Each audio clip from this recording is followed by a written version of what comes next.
TV 84 ਉੱਤੇ programme ਖਬਰ ਦੀ ਖਬਰ ਦੇਖ ਰਹੇ ਸਾਰੇ ਦਰਸ਼ਕਾਂ ਨੂੰ ਮੈਂ ਸਰਬਜੀਤ ਸਿੰਘ ਘੁਮਾਣ ਫਤਿਹ ਅਰਜ ਕਰਦਾ ਹਾਂ ਜੀ। ਵਾਹਿਗੁਰੂ ਜੀ ਕਾ ਖਾਲਸਾ ਵਾਹਿਗੁਰੂ ਜੀ ਕੀ ਫਤਿਹ। ਅੱਜ ਜਿਸ ਮਸਲੇ ਉੱਤੇ ਜਿਸ ਵਿਸ਼ੇ ਉੱਤੇ ਆਪਾਂ ਚਰਚਾ ਕਰਨੀ ਹੈ ਉਹ ਸਾਡੀ ਕੌਮ ਦੀ ਅਜੋਕੀ ਜਿਹੜੀ ਸਿੱਖ ਜਵਾਨੀ ਆ ਉਹਦੇ ਮੁਤਲਕ ਹੈ, ਉਹਦੇ ਬਾਰੇ ਹੈ। ਅੱਜ ਦੀ ਸਿੱਖ ਜਵਾਨੀ ਨੂੰ ਉਹਨਾਂ ਕਦਰਾਂ ਕੀਮਤਾਂ ਤੋਂ ਉਹਨਾਂ ਸਾਰੇ ਗੁਣਾਂ ਤੋਂ ਮਹਿਰੂਮ ਕਰਨ ਦਾ ਜਿਹੜਾ ਪ੍ਰੋਜੈਕਟ ਇੰਡੀਅਨ ਸਟੇਟ ਵੱਲੋਂ ਚਲਾਇਆ ਜਾ ਰਿਹਾ, ਜਿਹੜੇ ਗੁਣਾਂ ਨੂੰ ਗੁਰੂ ਪਾਤਸ਼ਾਹ ਨੇ ਸਿੱਖਾਂ ਨੂੰ ਬਖਸ਼ਿਸ਼ ਕੀਤਾ ਸੀ, ਜਦੋਂ ਉਹਦੇ ਬਾਰੇ ਚਰਚਾ ਕਰਨੀ ਸ਼ੁਰੂ ਕਰਦੇ ਆ ਤਾਂ ਕਈ ਪੱਖ ਜਿਹੜੇ ਇੱਕਦਮ ਸਾਹਮਣੇ ਆ ਕੇ ਖੁੱਲ ਜਾਂਦੇ ਆ। ਇੱਕ ਤਾਂ ਆਇਡੈਂਟੀਟੀ ਕ੍ਰਾਈਸਿਸ ਦੀ ਅਸੀਂ ਗੱਲ ਕਰਦੇ ਆ ਕਿ ਸਿੱਖਾਂ ਦੀ ਜਿਹੜੀ ਹੋਂਦ ਹਸਤੀ ਹੈ, ਜਿਹੜਾ ਸਿੱਖਾਂ ਦਾ ਸਰੂਪ ਆ ਜਾਂ ਸਿੱਖਾਂ ਦਾ ਸਿਧਾਂਤ ਆ, ਵੀ ਇਹਦੇ ਉੱਤੇ ਅਟੈਕ ਆ। ਪਰ ਨਾਲ ਦੀ ਨਾਲ ਸਾਨੂੰ ਇਹ ਚੇਤੇ ਰੱਖਣ ਦੀ ਲੋੜ ਆ ਕਿ ਹਰ ਇੱਕ ਕੌਮ ਦਾ ਜਾਂ ਹਰ ਇੱਕ ਬੰਦੇ ਦਾ ਵੀ ਜਿਹੜਾ ਕਿਰਦਾਰ ਹੁੰਦਾ ਨਾ, ਉਹਨੂੰ ਪਰਖਣ ਦੇ ਕੁਛ ਖਾਸ ਜਿਹੜੇ ਆ ਪੱਖ ਹੁੰਦੇ ਆ। ਵੀ ਅਸੀਂ ਕਹਿੰਦੇ ਆ ਇਹਦੀ ਗੁਫ਼ਤਾਰ ਕਿਹੋ ਜਿਹੀ ਆ, ਇਹਦੀ ਰਫ਼ਤਾਰ ਕਿਹੋ ਜਿਹੀ ਹੈ, ਇਹਦੀ ਦਸਤਾਰ ਕਿਹੋ ਜਿਹੀ ਆ। ਕਿਸੇ ਬੰਦੇ ਦੀ ਬੋਲਬਾਣੀ, ਉਹਦਾ ਸੱਭਿਆਚਾਰ, ਉਹਦੀਆਂ ਨੈਤਿਕ ਕਦਰਾਂ ਕੀਮਤਾਂ, ਉਹਦੇ ਵਿੱਚੋਂ ਸਾਰਾ ਕੁਛ ਅਸੀਂ ਦੇਖਦੇ ਹਾਂ ਕਿ ਇਹ ਮਨੁੱਖ ਕਿੱਥੇ ਕੁ ਖੜਾ। ਇਹਦੀ ਜਦੋਂ ਐਵੈਲੂਏਸ਼ਨ ਕਰਦੇ ਹਾਂ ਉਹਦੀ ਇਸ ਤਰੀਕੇ ਨਾਲ ਕਰਦੇ ਹਾਂ। ਇੱਦਾਂ ਹੀ ਕੌਮਾਂ ਦੀ ਐਵੈਲੂਏਸ਼ਨ ਹੁੰਦੀ ਹੈ। ਜੇਕਰ ਆਪਾਂ ਕਾਜੀ ਨੂਰ ਮੁਹੰਮਦ ਗੁੰਜਾਬੇ ਵਾਲੇ ਦੀ ਗੱਲ ਕਰੀਏ, ਜਿਹੜਾ ਕਿ ਅਹਿਮਦ ਸ਼ਾਹ ਅਬਦਾਲੀ ਦੇ ਨਾਲ ਆਇਆ ਸੀ, ਅਬਦਾਲੀ ਉਹਨੂੰ ਵਿਸ਼ੇਸ਼ ਕਰਕੇ ਇਸੇ ਕੰਮ ਲਈ ਲੈ ਕੇ ਆਇਆ ਸੀਗਾ ਕਿ ਮੈਂ ਸਿੱਖਾਂ ਦਾ ਖਾਤਮਾ ਕਰਨ ਚੱਲਿਆ ਤੇ ਤੂੰ ਬਸ ਸਿੱਖਾਂ ਦੀ ਤਬਾਹੀ ਜਿਹੜੀ ਮੈਂ ਕਰਨੀ ਆ ਉਹਨੂੰ ਤੂੰ ਲਿਖਣਾ। ਹੁਣ ਕਾਜੀ ਨੂਰ ਮੁਹੰਮਦ ਜਿਹੜਾ ਹੈ ਉਹ ਆ ਕੇ ਇੱਥੇ ਜਿਹੜਾ ਆਪਦਾ ਜੰਗਨਾਮਾ ਲਿਖਦਾ, ਉਹਦੇ ਵਿੱਚ ਉਹਨੇ ਚਲੋ ਜਿਨ੍ਹਾਂ ਦੇ ਨਾਲ ਆਇਆ ਸੀ ਉਹਨੇ ਉਹਨਾਂ ਦੇ ਪੱਖ ਤੋਂ ਲਿਖਣਾ ਸੀ ਤੇ ਸਿੱਖਾਂ ਨੂੰ ਉਹਨੇ ਸਗ ਲਿਖਿਆ, ਅੱਖਰ ਸਗ ਮਤਲਬ ਕੁੱਤੇ ਲਿਖਿਆ, ਆਪਦੀ ਬੋਲੀ ਦੇ ਵਿੱਚ ਵੀ ਕੁੱਤੇ ਆ ਇਹ। ਪਰ ਅਖੀਰਲਾ ਅਧਿਆਏ ਜਿਹੜਾ ਹੈਗਾ ਫਿਰ ਉਹ ਵਿਸ਼ੇਸ਼ ਤੌਰ ਦੇ ਉੱਤੇ ਸਿੱਖਾਂ ਦੀ ਸਿਫਤ ਵਿੱਚ ਜਦੋਂ ਲਿਖਦਾ, ਉਹਦੇ ਵਿੱਚ ਉਹ ਕਹਿੰਦਾ ਕਿ ਇਹ ਸਗ ਨਹੀਂ, ਇਹ ਤਾਂ ਸ਼ੇਰ ਨੇ।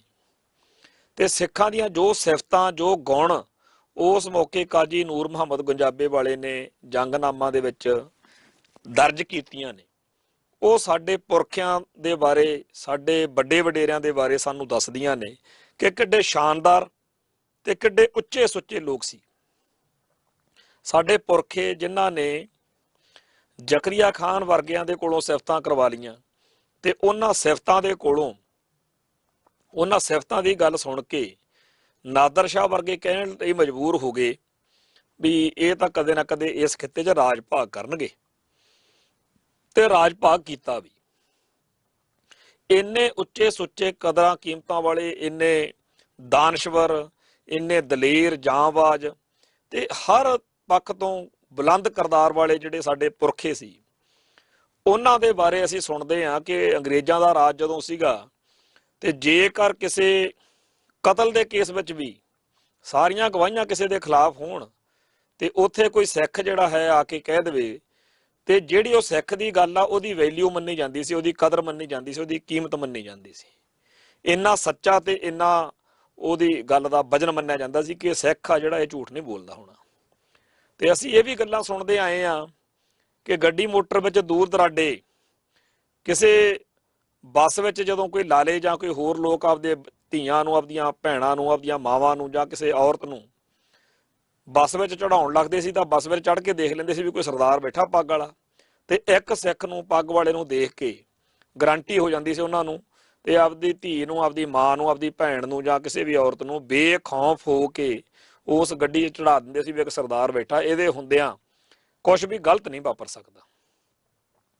ਇਹੋ ਜਿਹੀਆਂ ਗੱਲਾਂ ਸੁਣਦੇ ਕਰਦੇ ਅਸੀਂ ਵੱਡੇ ਹੋਏ ਆ। ਜਿਹੜੀ ਸਾਡੇ ਵਾਲੀ ਪੀੜ੍ਹੀ ਆ, ਜਿਨ੍ਹਾਂ ਦੀ ਉਮਰ 50 ਸਾਲ ਤੋਂ ਲਾਗੇ ਚਾਗੇ ਆ, ਉੱਪਰ ਥੱਲੇ ਆ, ਅਸੀਂ ਆਪਦੇ ਪੁਰਖਿਆਂ ਦੀਆਂ ਇਹੋ ਜਿਹੀਆਂ ਗੱਲਾਂ ਸੁਣਦੇ ਸੁਣਾਉਂਦੇ ਵੱਡੇ ਹੋਏ ਆ। ਪਰ ਅੱਜ ਜਿਹੜਾ ਸਾਰਾ ਕੁਛ ਸਾਡੇ ਆਲੇ ਦੁਆਲੇ ਵਾਪਰ ਰਿਹਾ, ਜੇ 1 ਮਹੀਨੇ ਦੀਆਂ ਅਖਬਾਰਾਂ ਚੱਕ ਕੇ ਆਪਾਂ ਅਧਿਐਨ ਕਰੀਏ ਤਾਂ ਜਿੰਨੇ ਜੁਰਮ ਪੰਜਾਬ ਵਿੱਚ ਵਾਪਰਦੇ ਆ, ਉਹਨਾਂ ਜੁਰਮਾਂ ਦੇ ਵਿੱਚ ਸਿੱਖ ਨਾਂ ਵਾਲੇ ਬਹੁਤ ਸਾਰੇ ਲੋਕ ਜਿਹੜੇ ਆ ਉਹ ਸ਼ਾਮਲ ਪਾਏ ਜਾਂਦੇ ਆ। ਜਿਹੋ ਜਿਹੇ ਅਪਰਾਧਾਂ ਦੇ ਵਿੱਚ ਅੱਜ ਸਿੱਖ ਸ਼ਾਮਲ ਮੰਨੇ ਜਾਂਦੇ ਆ, ਇਹੋ ਜਿਹੇ ਅਪਰਾਧਾਂ ਦੇ ਵਿੱਚ ਸ਼ਾਮਲ ਹੋਣ ਦਾ ਪਿਛਲੀਆਂ ਪੀੜ੍ਹੀਆਂ ਵਿੱਚ ਕੋਈ ਖਾਬ ਨਹੀਂ ਸੀ ਲੈ ਸਕਦਾ। ਤੇ ਆਉਣ ਵਾਲੀਆਂ ਜਿਹੜੀਆਂ ਨਸਲਾਂ ਨੇ ਉਹ ਹੋਰ ਵੀ ਹੈਰਾਨ ਹੋਇਆ ਕਰਨਗੀਆਂ ਕਿ ਇੱਕ ਸਾਡੀ ਨਸਲ, ਇੱਕ ਸਾਡੀ ਪੁਸ਼ਤ ਇਹ ਵੀ ਹੋਈ ਆ ਜਿਹੜੀ ਇੰਨੀ ਉੱਚੇ ਸੁੱਚੇ ਬੁਲੰਦ ਕਿਰਦਾਰ ਵਾਲੀ ਹੋਈ ਹੈ। ਇੱਕ ਸਾਡੀ ਨਸਲ, ਇੱਕ ਪੀੜ੍ਹੀ ਸਾਡੀ ਇਹ ਵੀ ਹੋਈ ਆ ਜਿਹੜੀ ਸਿਰੇ ਦੀ ਗਰਕੀ ਹੋਈ ਸਿੱਧ ਹੋਈ ਹੈ। ਸੋ ਇਸ ਗੱਲ ਦੇ ਉੱਤੇ ਜਦੋਂ ਚਰਚਾ ਕਰਨ ਲੱਗਦੇ ਆ ਤਾਂ ਸਾਨੂੰ 1947 ਦਾ ਉਹ ਦੌਰ ਚੇਤੇ ਆਉਂਦਾ ਹੈ ਜਦੋਂ ਸਰਦਾਰ ਕਪੂਰ ਸਿੰਘ ਉਸ ਗੁਪਤ ਪੱਤਰ ਦੀ ਗੱਲ ਸਾਹਮਣੇ ਲਿਆਏ ਸੀ ਜਿਹਦੇ ਵਿੱਚ ਇੰਡੀਅਨ ਸਿਸਟਮ ਨੇ, ਹਿੰਦੂ ਸਾਮਰਾਜ ਨੇ ਇਹ ਗੱਲ ਆਖੀ ਸੀ ਕਿ ਸਿੱਖ ਜਿਹੜੇ ਆ ਉਹ ਜਰਾਇਮ ਪੇਸ਼ਾ ਕੌਮ ਨੇ। ਤੋ ਜਰਾਇਮ ਪੇਸ਼ਾ ਤਾਂ ਅਸੀਂ ਨਹੀਂ ਸੀਗੇ, ਪਰ ਇਸ ਵੇਲੇ ਜਿਹੜਾ ਹੈ ਸਾਨੂੰ ਇਹ ਠੱਪਾ ਪੱਕਾ ਕਰਕੇ, ਮੋਟਾ ਕਰਕੇ, ਗੂੜਾ ਕਰਕੇ ਸਾਡੇ ਉੱਤੇ ਲਾਉਣ ਦੇ ਪੂਰੇ ਜਿਹੜੇ ਆਸਾਰ ਨੇ ਉਹ ਜ਼ਰੂਰ ਬਣਾ ਦਿੱਤੇ ਗਏ ਨੇ। ਜਿਹੜੀਆਂ ਗੱਲਾਂ ਸਾਡੇ ਪੁਰਖਿਆਂ ਦੇ ਨੇੜੇ ਤੇੜੇ ਵੀ ਨਹੀਂ ਸੀ ਕਦੇ ਲੰਘ ਸਕਦੀਆਂ ਉਹ ਸਾਡੇ ਅੰਦਰ ਨੇ। ਕਿਵੇਂ ਆ ਗਈਆਂ ਉਹ ਗੱਲਾਂ? ਤਾਂ ਸਾਡਾ ਕਦੇ ਜ਼ਿੰਦਗੀ ਦਾ ਹਿੱਸਾ ਹੀ ਨਹੀਂ ਰਹੀਆਂ। ਅਸੀਂ ਕਿਵੇਂ ਇੰਨੇ ਗਰਕੇ ਹੋਏ, ਇੰਨੇ ਮਾੜੇ ਹੋਏ, ਇੰਨੇ ਨਿੱਘਰੇ ਹੋਏ ਬਣ ਗਏ ਕਿ ਅਸੀਂ ਇਦਾਂ ਦੇ ਜੁਰਮਾਂ ਵਿੱਚ ਹਿੱਸੇਦਾਰ ਹਾਂ ਜਿਨ੍ਹਾਂ ਨੂੰ ਦੇਖ ਕੇ ਕੋਈ ਬੰਦਾ ਕਹਿ ਸਕਦਾ ਕਿ ਸਿੱਖ ਵਾਕਿਆ ਹੀ ਜਰਾਇਮ ਪੇਸ਼ਾ ਕੌਮ ਹੈ। ਸਾਨੂੰ ਇਸ ਤਰ੍ਹਾਂ ਦੇ ਨਿੱਘਰੇ ਹੋਏ ਬਣਾਉਣ ਦੇ ਲਈ ਕਿੰਨੀ ਮਿਹਨਤ ਕੀਤੀ ਗਈ ਹੋਊਗੀ। ਸਾਡੇ ਕੋਲੋਂ ਉਹ ਸਾਰਾ ਕੁਝ ਖੋਇਆ ਜਾ ਰਿਹਾ ਜਿਹੜਾ ਸਾਨੂੰ ਉੱਚਾ ਸੁੱਚਾ, ਬੁਲੰਦ ਕਿਰਦਾਰ ਵਾਲਾ ਤੇ ਨੈਤਿਕ ਕਦਰਾਂ ਕੀਮਤਾਂ ਨਾਲ ਭਰਪੂਰ ਰੱਖ ਸਕੇ। ਸਾਨੂੰ ਉਹ ਕੁਝ ਬਣਾਉਣ ਦੇ ਲਈ ਜੋ ਕੁਝ ਦੁਸ਼ਮਣ ਚਾਹੁੰਦਾ, ਜਿਸ ਤਰੀਕੇ ਨਾਲ ਮਿਹਨਤ ਕੀਤੀ ਜਾ ਰਹੀ ਆ ਉਹਦੇ ਕਈ ਰੰਗ ਢੰਗ ਨੇ। ਅੱਜ ਕੱਲ੍ਹ ਪੰਜਾਬ ਦੇ ਵਿੱਚ ਇੱਕ ਪੰਜਾਬੀ ਫਿਲਮ ਜਿਹੜੀ ਆ ਉਹ ਆਈ ਆ ਜਿਹਦਾ ਨਾਮ ਹੈਗਾ ਦੂਰਬੀਨ। ਦੂਰਬੀਨ ਨਾਮੀ ਫਿਲਮ ਦੇ ਵਿੱਚ ਇੱਕ ਨਗਰ ਦੇ ਲੋਕ, ਸਾਰੇ ਪਿੰਡ ਵਾਸੀ ਜਿਹੜੇ ਨੇ ਉਹ ਦੇਸੀ ਸ਼ਰਾਬ ਕੱਢਣ ਦਾ, ਨਜਾਇਜ਼ ਸ਼ਰਾਬ ਦਾ ਧੰਦਾ ਕਰਦੇ ਆ। ਜਦੋਂ ਫਿਲਮ ਦਾ ਐਂਡ ਹੁੰਦਾ ਉਸ ਮੌਕੇ ਉਸ ਡੀਐਸਪੀ ਦੇ ਸਾਹਮਣੇ ਖੜ ਕੇ ਦਲਕਾਰ ਕੇ ਸਾਰਾ ਪਿੰਡ ਜਿਹੜਾ ਹੈਗਾ ਇੱਕ ਸੁਰ ਹੋ ਕੇ, ਇੱਕ ਜੁੱਟ ਹੋ ਕੇ ਇਹ ਗੱਲ ਕਹਿੰਦਾ ਕਿ ਠੀਕ ਆ ਅਸੀਂ ਨਜਾਇਜ਼ ਸ਼ਰਾਬ ਦਾ ਧੰਦਾ ਕਰਦੇ ਆ, ਪਰ ਜਦੋਂ ਸਾਡੀਆਂ ਜ਼ਮੀਨ ਜਾਇਦਾਦਾਂ ਖੋਹ ਲਈਆਂ ਗਈਆਂ, ਜਦੋਂ ਸਾਡੇ ਕੋਲ ਸਾਡੀ ਜਿਹੜੀ ਜਾਇਦਾਦ ਸੀ, ਜ਼ਮੀਨ ਸੀ, ਸਾਡੀ ਫਸਲ ਸੀ, ਉਹਦਾ ਸਾਨੂੰ ਬਣਦਾ ਕਦੇ ਰੇਟ ਨਹੀਂ ਮਿਲਿਆ। ਜਦੋਂ ਫਸਲਾਂ ਹੜ ਜਾਂਦੀਆਂ ਰਹੀਆਂ, ਜਦੋਂ ਸਾਡਾ ਆਰਥਿਕ ਤੌਰ ਤੇ ਦਿਵਾਲਾ ਨਿਕਲ ਗਿਆ, ਉਦੋਂ ਸਾਡੇ ਰਿਸ਼ਤੇਦਾਰ ਵੀ ਮੂੰਹ ਮੋੜ ਗਏ। ਇੱਕ ਟਾਈਮ ਉਹ ਆਇਆ ਜਦੋਂ ਸਾਡੇ ਕੋਲੇ ਜੀਵਨ ਜਿਉਣ ਦਾ ਕੋਈ ਹੋਰ ਸਾਨੂੰ ਰਾਹ ਨਹੀਂ ਸੀ ਬਚਿਆ, ਫਿਰ ਅਸੀਂ ਇਹ ਕੰਮ ਕਰ ਲਿਆ। ਇਸ ਫਿਲਮ ਦੇ ਰਾਹੀਂ ਇੱਕ ਤਰੀਕੇ ਨਾਲ ਪੰਜਾਬ ਦਾ ਹਾਲ ਦਿਖਾਇਆ ਜਾ ਰਿਹਾ ਕਿ ਪੰਜਾਬ ਦੇ ਵਿੱਚ ਜਿਹੜੇ ਲੁੱਟਾਂ ਖੋਹਾਂ, ਜਿਹੜੇ ਡਾਕੇ, ਜਿਹੜੇ ਕਤਲ ਤੇ ਜਿਹੜੀਆਂ ਫਰੌਤੀਆਂ, ਬੰਬਈਆ ਟਾਈਪ ਦਾ ਇੱਥੇ ਦਾ ਅੰਡਰਵਰਲਡ ਜਿਹੇ ਜਿਹੇ ਗੈਂਗਸਟਰ, ਜਿਹੜਾ ਗੈਂਗਸਟਰ ਟਾਈਪ ਦੀ ਲਾਈਫ ਇੱਥੇ ਬਣਦੀ ਜਾ ਰਹੀ ਹੈ, ਇਹ ਸਾਰੇ ਕਾਸੇ ਦੇ ਪਿੱਛੇ ਕੀ ਹੈ? ਜਦੋਂ ਇੱਥੋਂ ਦੇ ਲੋਕਾਂ ਨੂੰ ਇੱਜ਼ਤ ਨਾਲ, ਮਾਣ ਨਾਲ, ਸਨਮਾਨ ਨਾਲ ਰੋਟੀ ਕਮਾਉਣ ਦਾ ਜਿਹੜਾ ਹੱਕ ਆ, ਉਹ ਸਾਰਾ ਸਿਸਟਮ ਜਦੋਂ ਇਹਨਾਂ ਕੋਲੋਂ ਖੋਹ ਲਿਆ ਗਿਆ ਤਾਂ ਇਹਨਾਂ ਨੇ ਰੋਟੀ ਤਾਂ ਖਾਣੀ ਹੋਈ ਸੀ। ਪੰਜਾਬ ਦੇ ਲੋਕ ਭੁੱਖੇ ਮਰ ਸਕਦੇ ਆ, ਪਰ ਇਹ ਮੰਗ ਕੇ ਨਹੀਂ ਖਾ ਸਕਦੇ, ਖੋਹ ਕੇ ਖਾ ਸਕਦੇ ਆ। ਖੋਹ ਕੇ ਖਾ ਲੈਣਾ ਤਾਂ ਇਹ ਚੰਗਾ ਸਮਝਦੇ ਆ, ਪਰ ਪੰਜਾਬ ਦਾ ਜਿਹੜਾ ਬਲੱਡ ਆ, ਪੰਜਾਬ ਦਾ ਜਿਹੜਾ ਅਣਖ ਗੈਰਤ ਵਾਲਾ ਮਾਦਾ, ਉਹ ਕਿਸੇ ਮੂਹਰੇ ਹੱਥ ਨਹੀਂ ਅੱਡ ਸਕਦਾ। ਤੋ ਪੱਗ ਵਾਲਾ, ਦਸਤਾਰ ਵਾਲਾ ਜਿਹੜਾ ਹੈਗਾ, ਉਹਨੂੰ ਮੰਗਤਾ ਬਣਾਉਣ ਦੇ ਲਈ ਦਿੱਲੀ ਦਰਬਾਰ ਨੇ ਜੋ ਖੇਡਾਂ ਖੇਡੀਆਂ, ਉਹਦੇ ਵਿੱਚ ਅਸੀਂ ਵੋਟਾਂ ਵੇਲੇ ਦੇਖਦੇ ਹਾਂ ਜਦੋਂ ਸਾਡੇ ਲੀਡਰ ਇਹ ਵਾਅਦੇ ਕਰਦੇ ਆ ਕਿ ਜੀ 40 ਰੁਪਏ ਕਿਲੋ ਜਿਹੜੀ ਹੈਗੀ ਆ ਦਾਲ ਦੇ ਦਿਆਂਗੇ, 2 ਰੁਪਏ ਕਿਲੋ ਆਟਾ ਕਰ ਦਿਆਂਗੇ, ਫਲਾਨਾ ਕਰ ਦਿਆਂਗੇ। ਤੋ ਜਿਹੜਾ ਪੰਜਾਬ ਅੰਨਦਾਤਾ ਕਿਹਾ ਜਾਂਦਾ ਸੀ, ਜਿਹੜਾ ਪੰਜਾਬ ਅੰਨਦਾਤਾ ਮੰਨਿਆ ਜਾਂਦਾ ਸੀ, ਉਸ ਅੰਨਦਾਤੇ ਨੂੰ ਭਿਖਾਰੀ ਵਰਗਾ ਬਣਾ ਦੇਣ ਦੀ ਜਿਹੜੀ ਖੇਡ ਖੇਡੀ ਜਾ ਰਹੀ ਆ, ਇਹਦੇ ਉੱਤੇ ਚਿੰਤਾ ਤੇ ਚਿੰਤਨ ਕਰਨ ਦੀ ਲੋੜ ਆ ਕਿ ਕਿਵੇਂ ਪੰਜਾਬ ਦੇ ਕਾਸ਼ਤਕਾਰ ਲੋਕਾਂ ਨੂੰ, ਜਿਨ੍ਹਾਂ ਨੇ ਇੱਜ਼ਤ ਤੇ ਸਤਿਕਾਰ ਦੇ ਨਾਲ ਹੀ ਜ਼ਿੰਦਗੀ ਜੀਵੀ ਹੈ, ਉਹਨਾਂ ਨੂੰ ਕਿੰਨਾ ਨਿਗਰਿਆ ਹੋਇਆ ਬਣਾਇਆ ਜਾ ਰਿਹਾ।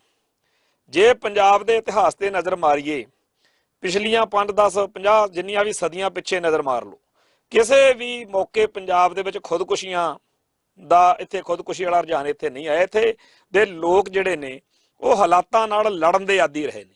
ਪਹਿਲੇ ਦਿਨ ਤੋਂ ਪੰਜਾਬ ਦੇ ਜੰਮਿਆਂ ਨੂੰ ਨਿੱਤ ਮੁਹਿੰਮਾਂ, ਬਾਹਰੋਂ ਕੋਈ ਨਾ ਕੋਈ ਹਮਲਾਵਰ ਆਉਂਦਾ ਰਿਹਾ ਤੇ ਪੰਜਾਬ ਦੇ ਲੋਕ ਜਿਹੜੇ ਆ ਚੜ੍ਹਦੀ ਸਵੇਰ ਕਿਸੇ ਨਵੇਂ ਦੁਸ਼ਮਣ ਦੇ ਨਾਲ, ਨਵੇਂ ਹਮਲਾਵਰ ਦੇ ਨਾਲ, ਨਵੇਂ ਧਾੜਵੀ ਦੇ ਨਾਲ ਜਿਹੜੇ ਸੀ ਉਲਝੇ ਹੁੰਦੇ ਸੀ।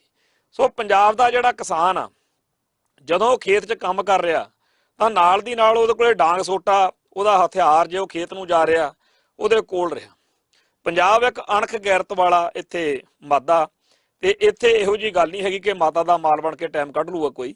ਇਸ ਧਰਤੀ ਦੇ ਉੱਤੇ ਯੋਧਿਆਂ ਦਾ, ਸੂਰਮਿਆਂ ਦਾ ਸਤਿਕਾਰ ਰਿਹਾ। ਇੱਥੇ ਆਪਦੇ ਹੱਕ ਲਈ ਲੜਦਾ ਲੜਦਾ ਜੇ ਕੋਈ ਮਾਰਿਆ ਜਾਵੇ ਉਹ ਯੋਧਾ ਮੰਨਿਆ ਜਾਂਦਾ। ਤੇ ਇਸ ਧਰਤੀ ਦੇ ਉੱਤੇ ਅੱਜ ਹੱਕਾਂ ਲਈ ਲੜਨ ਵਾਲੇ ਲੋਕਾਂ ਦੇ ਵਾਰਸ ਜਿਹੜੇ ਨੇ, ਜਦੋਂ ਹਰ ਸਾਲ ਅਖਬਾਰਾਂ 'ਚ ਖਬਰਾਂ ਛਪਦੀਆਂ ਨੇ ਕਿ ਇਸ ਸਾਲ ਇੰਨੀਆਂ ਖੁਦਕੁਸ਼ੀਆਂ, ਹਰ ਸਾਲ ਇੰਨੀਆਂ ਖੁਦਕੁਸ਼ੀਆਂ, ਜਿਹੜੀਆਂ ਗੈਰ ਕਾਸ਼ਤਕਾਰ ਬਰਾਦਰੀਆਂ ਨੇ ਉਹਨਾਂ ਵਿੱਚ ਤਾਂ ਅਜੇ ਘੱਟ ਖੁਦਕੁਸ਼ੀਆਂ ਹੋ ਰਹੀਆਂ ਨੇ, ਪਰ ਕਾਸ਼ਤਕਾਰ ਜਮਾਤਾਂ ਜਿਹੜੀਆਂ ਜ਼ਿਮੀਂਦਾਰਾ ਵਰਗ ਵਾ ਉਹਦੀਆਂ ਖੁਦਕੁਸ਼ੀਆਂ ਜਿਹੜੀਆਂ ਨੇ ਉਹ ਪੰਜਾਬ ਦਾ ਲੱਕ ਟੁੱਟਿਆ ਹੋਇਆ ਸਾਨੂੰ ਦਿਖਾ ਰਹੀਆਂ ਨੇ ਕਿ ਪੰਜਾਬ ਜਿਹੜਾ ਆਰਥਿਕ ਪੱਖੋਂ ਕਿੰਨਾ ਹੇਠਾਂ ਆ ਗਿਆ। ਜਿਹੜੀ ਗੱਲ ਬਾਬਾ ਜਰਨੈਲ ਸਿੰਘ ਜੀ ਖਾਲਸਾ ਭਿੰਡਰਾਂ ਵਾਲੇ ਕਹਿੰਦੇ ਹੁੰਦੇ ਸੀਗੇ ਕਿ ਦਿੱਲੀ ਦਰਬਾਰ ਇਹ ਬ੍ਰਾਹਮਣਵਾਦੀ ਸੋਚ ਸਿੱਖਾਂ ਨੂੰ ਘਸਿਆਰੇ ਬਣਾ ਕੇ ਮਾਰਨਾ ਚਾਹੁੰਦੇ, ਤਾਂ ਅੱਜ ਉਹ ਗੱਲ ਸਾਡੀਆਂ ਅੱਖਾਂ ਦੇ ਸਾਹਮਣੇ ਆ। ਪਾਣੀ ਖੋਹ ਲਿਆ, ਬਿਜਲੀ ਖੋਹ ਲਈ ਆ, ਤੇ ਹੋਰ ਜਿਹੜੇ ਸਾਡੇ ਆਰਥਿਕ ਸਰੋਤ ਸੀਗੇ ਉਹ ਸਾਰੇ ਖੋਲੇ ਆ। ਜ਼ਿੰਦਗੀ ਜਿਉਣੀ ਇੰਨੀ ਔਖੀ ਕਰ ਦਿੱਤੀ ਗਈ ਆ ਕਿ ਇੱਕ ਬੰਦਾ ਜਿਹੜਾ ਹੈਗਾ ਉਹ 1 ਲੱਖ ਰੁਪਇਆ ਵੀ ਜੇ ਕਮਾ ਕੇ ਘਰੇ ਲਿਆਵੇ ਤਾਂ ਵੀ ਉਹ ਓਨਾ ਹੀ ਔਖਾ, ਜਿਹੜਾ 100 ਰੁਪਇਆ ਕਮਾ ਕੇ ਲਿਆ ਰਿਹਾ ਉਹ ਵੀ ਓਨਾ ਹੀ ਔਖਾ। ਤੇ ਹਰੇਕ ਵਰਗ ਦੂਜੇ ਵਰਗ ਵੱਲ ਦੇਖ ਕੇ ਇਹ ਸੋਚਦਾ ਕਿ ਇਹ ਸ਼ਾਇਦ ਮੇਰੇ ਨਾਲੋਂ ਸੌਖੀ ਜ਼ਿੰਦਗੀ ਜਿਉ ਰਿਹਾ, ਪਰ ਸਾਰੇ ਹੀ ਔਖੇ ਨੇ। ਤੇ ਔਖ ਵੀ ਇੰਨੀ ਜ਼ਿਆਦਾ ਕਿ ਹਰੇਕ ਬੰਦਾ ਇਹੀ ਸੋਚਦਾ ਕਿ ਖੁਦਕੁਸ਼ੀ ਹੋਈ ਰਾਹ ਆ। ਤੇ ਜਿਨ੍ਹਾਂ ਕੋਲੇ 4 ਪੈਸੇ ਨੇ ਜਾਂ ਜਿਨ੍ਹਾਂ ਨੇ ਅਜੇ ਹਿੰਮਤ ਨਹੀਂ ਹਾਰੀ ਉਹਨਾਂ ਨੇ ਫਿਰ ਦੂਜਾ ਰਾਹ ਲੱਭ ਲਿਆ ਕਿ ਆਪ ਤਾਂ ਜਿਹੇ ਜੀ ਜ਼ਿੰਦਗੀ ਜਿਉਣੀ ਸੀ ਆਪਾਂ ਜਿਉ ਲਈ ਆ, ਕਿਉਂ ਨਾ ਆਪਾਂ ਆਪਦੇ ਬੱਚਿਆਂ ਨੂੰ ਬਾਹਰ ਕੱਢ ਦਈਏ। ਇਸੇ ਕਰਕੇ ਪੰਜਾਬ ਦੇ ਵਿੱਚ ਇੱਕ ਹੋੜ ਲੱਗੀ ਪਈ ਆ। ਜਿਵੇਂ PCO ਖੁੱਲੇ ਹੁੰਦੇ ਸੀ ਕਿਸੇ ਵੇਲੇ 90-91 ਵਿੱਚ, ਅੱਜ ਪੰਜਾਬ ਦੇ ਹਰ ਗਲੀ ਮੋੜ ਦੇ ਉੱਤੇ ਆਈਲੈਟ ਸੈਂਟਰ ਖੁੱਲੇ ਹੋਏ ਨੇ ਤੇ ਸਿੱਖਾਂ ਦੇ, ਪੰਜਾਬ ਦੇ ਬੱਚਿਆਂ ਨੂੰ ਤੂੜ ਤੂੜ ਕੇ ਉੱਥੇ ਭੇਜਿਆ ਜਾ ਰਿਹਾ। ਹਰ ਰੋਜ਼ ਸਵੇਰੇ ਜਦੋਂ ਬੱਸ ਅੱਡਿਆਂ ਦੇ ਉੱਤੇ ਅੰਮ੍ਰਿਤਸਰ, ਜਲੰਧਰ, ਲੁਧਿਆਣਾ, ਹਰ ਸ਼ਹਿਰ ਦੇ ਵਿੱਚ ਜਦੋਂ ਬੱਸਾਂ ਰੁਕਦੀਆਂ ਨੇ ਸਵੇਰੇ 7 ਵਜੇ ਤੋਂ ਲੈ ਕੇ 10 ਵਜੇ ਤੱਕ ਬੱਸਾਂ ਦੇ ਵਿੱਚ ਯੂਥ ਨੌਜਵਾਨ ਜਿੰਨਾ ਹੈ ਉਹ ਪਾਸਪੋਰਟ ਦਫ਼ਤਰਾਂ ਨੂੰ ਜਾਂ ਆਈਲੈਟ ਸੈਂਟਰਾਂ ਨੂੰ ਜਾ ਰਿਹਾ ਹੁੰਦਾ। ਜਿੱਦਣ ਪੇਪਰ ਹੋ ਰਹੇ ਹੁੰਦੇ ਆ ਇਹਨਾਂ ਦੇ ਆਈਲੈਟਸ ਦੇ, ਉਸ ਦਿਨ ਸਾਰੇ ਸ਼ਹਿਰਾਂ ਦੇ ਵਿੱਚ ਇਉਂ ਲੱਗਦਾ ਜਿਵੇਂ ਸਾਰਾ ਪੰਜਾਬ ਦਾ ਜਿਹੜਾ ਨੌਜਵਾਨ ਆ ਉਹ ਇਸ ਧਰਤੀ ਤੋਂ ਭੱਜ ਜਾਣ ਦੇ ਲਈ ਕਾਹਲਾ, ਤੇ ਸਾਰੇ ਦੇ ਸਾਰੇ ਲੋਕ ਜਿਹੜੇ ਨੇ ਟੈਸਟ ਦੇਣ ਆਏ ਹੋਏ ਨੇ। ਜਿਹੜੀ ਧਰਤੀ ਲਈ ਅਸੀਂ ਲੜੇ, ਜਿਸ ਧਰਤੀ ਲਈ ਅਸੀਂ ਮਰੇ, ਜਿਸ ਧਰਤੀ ਦੇ ਚੱਪੇ ਚੱਪੇ ਉੱਤੇ ਸਾਡਾ ਖੂਨ ਡੁੱਲਿਆ ਹੋਇਆ, ਇਸ ਧਰਤੀ ਦੇ ਉੱਤੋਂ ਅੱਜ ਦੇ ਯੂਥ ਨੂੰ ਪਲਾਇਨ ਕਰ ਦੇਣ ਦੇ ਲਈ, ਪ੍ਰਵਾਸ ਕਰ ਜਾਣ ਦੇ ਲਈ, ਇਥੋਂ ਭੱਜ ਜਾਣ ਦੇ ਲਈ ਮਾਹੌਲ ਜਿਹੜਾ ਬਣਾਇਆ ਹੋਇਆ, ਉਹਦੇ ਵਿੱਚ ਅਸੀਂ ਆਪ ਪੈਸੇ ਖਰਚ ਕੇ, ਹਰ ਹਰਬਾ ਵਰਤ ਕੇ, ਆ ਕੱਲ ਪਰਸੋਂ ਦੀ ਖਬਰ ਆ ਕਿ ਅਮਰੀਕਾ ਤੋਂ ਡਿਪੋਰਟ ਕੀਤੇ ਹੋਏ 150 ਦੇ ਕਰੀਬ ਜਿਹੜੇ ਨੇ ਪੰਜਾਬੀ ਉਹ ਇੱਥੇ ਉਤਾਰੇ ਗਏ ਆ ਪੰਜਾਬ 'ਚ। ਲੱਖਾਂ ਰੁਪਏ ਖਰਚ ਕੇ, ਜ਼ਮੀਨਾਂ ਜਾਇਦਾਦਾਂ ਗਹਿਣੇ ਰੱਖ ਕੇ ਅਸੀਂ ਉਹਨਾਂ ਮੁਲਕਾਂ ਨੂੰ ਜਾ ਕੇ ਉੱਥੇ ਅਸੀਂ ਲੇਬਰ ਕਰਕੇ ਟਾਈਮ ਕੱਢਣਾ ਸੌਖਾ ਵਧੀਆ ਸਮਝਦੇ ਹਾਂ, ਪਰ ਇੱਥੇ ਜਿਹੜਾ ਹੈਗਾ ਸਾਡੇ ਲਈ ਜੀਵਨ ਜਿਉਣ ਦਾ ਕੋਈ ਆਧਾਰ, ਕੋਈ ਅਸਾਰ ਨਹੀਂ ਬਚਿਆ। ਇੰਨੇ ਮਾੜੇ ਤੇ ਭਿਆਨਕ ਹਾਲਾਤਾਂ ਦੇ ਵਿੱਚ ਅਸੀਂ ਜ਼ਿੰਦਗੀ ਜਿਹੜੀ ਹੈ ਉਹ ਜਿਉਣੀ ਆ ਕਿ ਆਪਦੀ ਕੌਮ ਦੀ ਹੋਂਦ ਹਸਤੀ ਬਚਾਉਣੀ ਆ। ਕੌਮਾਂ ਨੂੰ ਮਾਰਨ ਦੇ ਲਈ ਜਿਹੜੇ ਢੰਗ ਤਰੀਕੇ ਵਰਤੇ ਜਾਂਦੇ ਆ ਉਹਨਾਂ ਚੋਂ ਇੱਕ ਢੰਗ ਤਰੀਕਾ ਅਸੀਂ ਆਪਦੇ ਹੱਡੀ ਹੰਢਾ ਰਹੇ ਆ। ਇਹ ਇੱਕ ਨਸਲਕੁਸ਼ੀ ਆ ਕਿ ਜਾਂ ਤਾਂ ਤੁਸੀਂ ਬਾਹਰ ਭੱਜ ਜਾਓ, ਜਾਂ ਇੱਥੇ ਭੁੱਖੇ ਰਹਿ ਕੇ ਮਰ ਲਓ, ਜਾਂ ਤੁਸੀਂ ਜਰਾਇਮ ਪੇਸ਼ਾ ਬਣ ਜਾਓ। ਹਰ ਜਿਹੜਾ ਕਦਮ ਆ ਸਾਡਾ ਉਹ ਸਾਡੇ ਖਿਲਾਫ ਭੁਗਤ ਰਿਹਾ, ਹਰ ਪਾਸਿਓਂ ਸਾਨੂੰ ਘੇਰਿਆ ਤੇ ਮਾਰਿਆ ਜਾ ਰਿਹਾ। ਇੱਕ ਪਿਛਲੇ ਸਮੇਂ ਦੇ ਵਿੱਚ ਸਦਮਾ ਸਿਧਾਂਤ ਜਿਹੜਾ ਸੀਗਾ ਉਹ ਚਰਚਾ 'ਚ ਆਇਆ ਸੀ ਵੀ ਸਦਮੇ ਦੇ ਦੇ ਕੇ ਕਿਵੇਂ ਕੌਮਾਂ ਨੂੰ ਮਾਰਿਆ ਜਾਂਦਾ। ਉਹ ਸਦਮਾ ਸਿਧਾਂਤ ਜਿਹੜਾ ਸੀ ਦਾ ਸ਼ੌਕ ਡਾਕਟ੍ਰਿਨ, ਜਿਹਦੇ ਬਾਰੇ ਨਿਓਮੀ ਕਲੇਨ ਨੇ ਦਾ ਰਾਈਜ਼ ਆਫ ਜਸਟਰ ਕੈਪੀਟਲਿਜ਼ਮ ਨਾਮੀ ਕਿਤਾਬ ਲਿਖੀ ਆ। ਉਹਦੇ ਵਿੱਚ ਉਹਨੇ ਲਿਖਿਆ ਜਦੋਂ ਲੋਕ ਕੁਦਰਤੀ ਆਫਤਾਂ ਨਾਲ ਸਦਮੇ ਵਿੱਚ ਹੋਣ ਜਾਂ ਫਿਰ ਜਦੋਂ ਮਸਨੂਈ ਢੰਗ ਨਾਲ ਉਹਨਾਂ ਨੂੰ ਸਦਮੇ ਦੇ ਦੇ ਕੇ ਅਜਿਹੇ ਹਾਲਾਤ ਪੈਦਾ ਕਰ ਦਿੱਤੇ ਜਾਣ ਕਿ ਲੋਕਾਂ ਦੇ ਹੌਸਲੇ ਪਸਤ ਹੋ ਜਾਣ, ਲੋਕ ਜੜ੍ਹਾਂ ਤੋਂ ਹਿੱਲ ਜਾਣ, ਸਮਾਜ ਵਿੱਚ ਜਦੋਂ ਉਥਲ ਪੁਥਲ ਅਤੇ ਬੇਵਿਸ਼ਵਾਸੀ ਦਾ ਮਾਹੌਲ ਹੋਵੇ, ਤੇ ਇਹੀ ਸਹੀ ਸਮਾਂ ਹੁੰਦਾ ਜਦੋਂ ਕਾਰਪੋਰੇਸ਼ਨਾਂ ਆਪਣੇ ਮੁਨਾਫਾ ਬਟੋਰੂ ਨੀਤੀਆਂ ਨੂੰ ਬੜੀ ਆਸਾਨੀ ਨਾਲ ਅੱਗੇ ਵਧਾ ਸਕਦੀਆਂ ਨੇ। ਇਹ ਠੀਕ ਆ ਗੱਲ ਕਿ ਸਰਮਾਏਦਾਰੀ ਦੇ ਨਜ਼ਰੀਏ ਤੋਂ ਗੱਲ ਲਿਖੀ ਆ ਨਿਓਮੀ ਕਲੇਨ ਨੇ ਦਾ ਸ਼ੌਕ ਡਾਕਟ੍ਰਾਈਨ ਦੇ ਵਿੱਚ, ਪਰ ਅਸੀਂ ਇਹ ਚੀਜ਼ ਹੋਰ ਤਰੀਕੇ ਨਾਲ ਦੇਖ ਰਹੇ ਹਾਂ। ਪੰਜਾਬ ਦੀ ਧਰਤੀ ਉੱਤੇ ਤਾਂ ਜਿਹੜੀ ਇਹ ਸ਼ੌਕ ਡਾਕਟ੍ਰਾਈਨ ਆ, ਸਦਮੇ ਦੇਣ ਦੀ ਪ੍ਰਕਿਰਿਆ ਕਿ ਹਰ ਚੜ੍ਹਦੀ ਸਵੇਰ ਸਿੱਖ ਮਾਨਸਿਕਤਾ ਨੂੰ ਕੋਈ ਕਰਾਰਾ ਝਟਕਾ ਲੱਗ ਰਿਹਾ। ਹਰ ਸਾਲ ਘੱਟੋ ਘੱਟ 30-35 ਇਹੋ ਜਿਹੀਆਂ ਹੌਲਨਾਕ ਵਾਰਦਾਤਾਂ ਸਾਡੇ ਸਰੀਰ ਨੂੰ ਝਕਝੋਰਦੀਆਂ ਨੇ। ਹਰ ਰੋਜ਼, ਹਰ ਪਲ ਅਸੀਂ ਇੱਕ ਡਰ ਦੇ, ਇੱਕ ਟੈਰਰ ਦੇ, ਇੱਕ ਦਹਿਸ਼ਤ ਦੇ ਮਾਹੌਲ ਵਿੱਚ ਜਿਉ ਰਹੇ ਹੁੰਨੇ ਆ ਕਿ ਪਤਾ ਨਹੀਂ ਕਦੋਂ ਸਾਡੀ ਕੌਮ ਜਾਂ ਸਾਡੇ ਇਸ ਧਰਤੀ ਦੇ ਹਿੱਤਾਂ ਦੇ ਉਲਟ ਕੋਈ ਵੱਡੀ ਘਟਨਾ ਕਿੱਥੇ ਵਾਪਰ ਜਾਣੀ ਹੈ।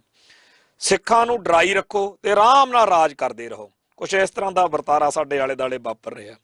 ਤੇ ਦੂਜੇ ਪਾਸੇ ਸਾਡੀ ਧਰਤੀ ਦੇ ਲੋਕਾਂ ਨੂੰ ਗੈਰ ਅਖਲਾਕੀ, ਅਸੱਭਿਅਕ, ਫੂਹੜ ਤੇ ਅਸ਼ਲੀਲ ਬਣਾਉਣ ਦੇ ਲਈ ਜੋ ਮਿਹਨਤ ਕੀਤੀ ਜਾ ਰਹੀ ਆ ਉਹ ਵੀ ਇੱਕ ਕਮਾਲ ਦੀ ਗੱਲ ਹੈ।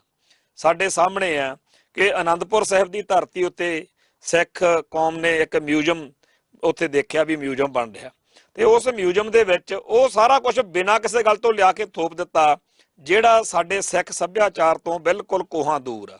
ਅਜੇ ਉਹਦਾ ਮਸਲਾ ਕਿਸੇ ਤਣ ਪੱਤਣ ਲੱਗਿਆ ਨਹੀਂ ਸੀਗਾ, ਚਾਹੁੰਦੇ ਸੀ ਲੋਕ ਕਿ ਉਹ ਚੀਜ਼ ਖਤਮ ਹੋ ਜੇ। ਪਰ ਅੰਮ੍ਰਿਤਸਰ ਦੇ ਵਿੱਚ ਦਰਬਾਰ ਸਾਹਿਬ ਨੂੰ ਜਾਂਦਿਆਂ ਹੋਇਆਂ ਗਿੱਧੇ ਭੰਗੜੇ ਦੀਆਂ ਮੂਰਤੀਆਂ, ਬੁੱਤ ਜੇ ਬਣਾ ਕੇ ਥਾਂ ਥਾਂ ਤੇ ਟਿਕਾ ਦਿੱਤੇ ਆ ਕਿ ਲਓ ਜੀ ਤੁਸੀਂ ਇਹਨਾਂ ਦੇ ਕੋਲੇ ਖੜ ਕੇ ਟਿਕਟੌਕ ਵੀਡੀਓ ਬਣਾਓ। ਤੇ ਲੋਕ ਪਿੰਡਾਂ ਚੋਂ ਜਦੋਂ ਆਉਂਦੇ ਆ ਉਹ ਬੜੇ ਹੈਰਾਨ ਹੁੰਦੇ ਆ। ਸ਼ਰਧਾ ਨਾਲ ਭਰੇ ਹੋਏ ਉਹ ਲੋਕ ਜਿਹੜੇ ਗੁਰੂ ਘਰ ਦੇ ਦਰਸ਼ਨ ਦਿਦਾਰੇ ਕਰਨ ਲਈ ਤੁਰੇ ਹੁੰਦੇ ਆ, ਉਹਨਾਂ ਨੂੰ ਰਸਤੇ ਦੇ ਵਿੱਚ ਇਹ ਚੀਜ਼ਾਂ ਜਿਹੜੀਆਂ ਮਿਲਦੀਆਂ ਨੇ, ਖਾਸ ਤੌਰ ਤੇ ਜਿਹੜੀ ਜਵਾਨੀ ਆ ਉਹ ਫਿਰ ਇਹਨਾਂ ਚੀਜ਼ਾਂ ਪ੍ਰਤੀ ਜਿਹੜੀ ਹੈਗੀ ਆ ਮੱਲੋ ਮੱਲੀ ਖਿੱਚੀ ਜਾਂਦੀ ਹੈ। ਤੇ ਇਹੀ ਅਗਲਿਆਂ ਦਾ ਏਜੰਡਾ।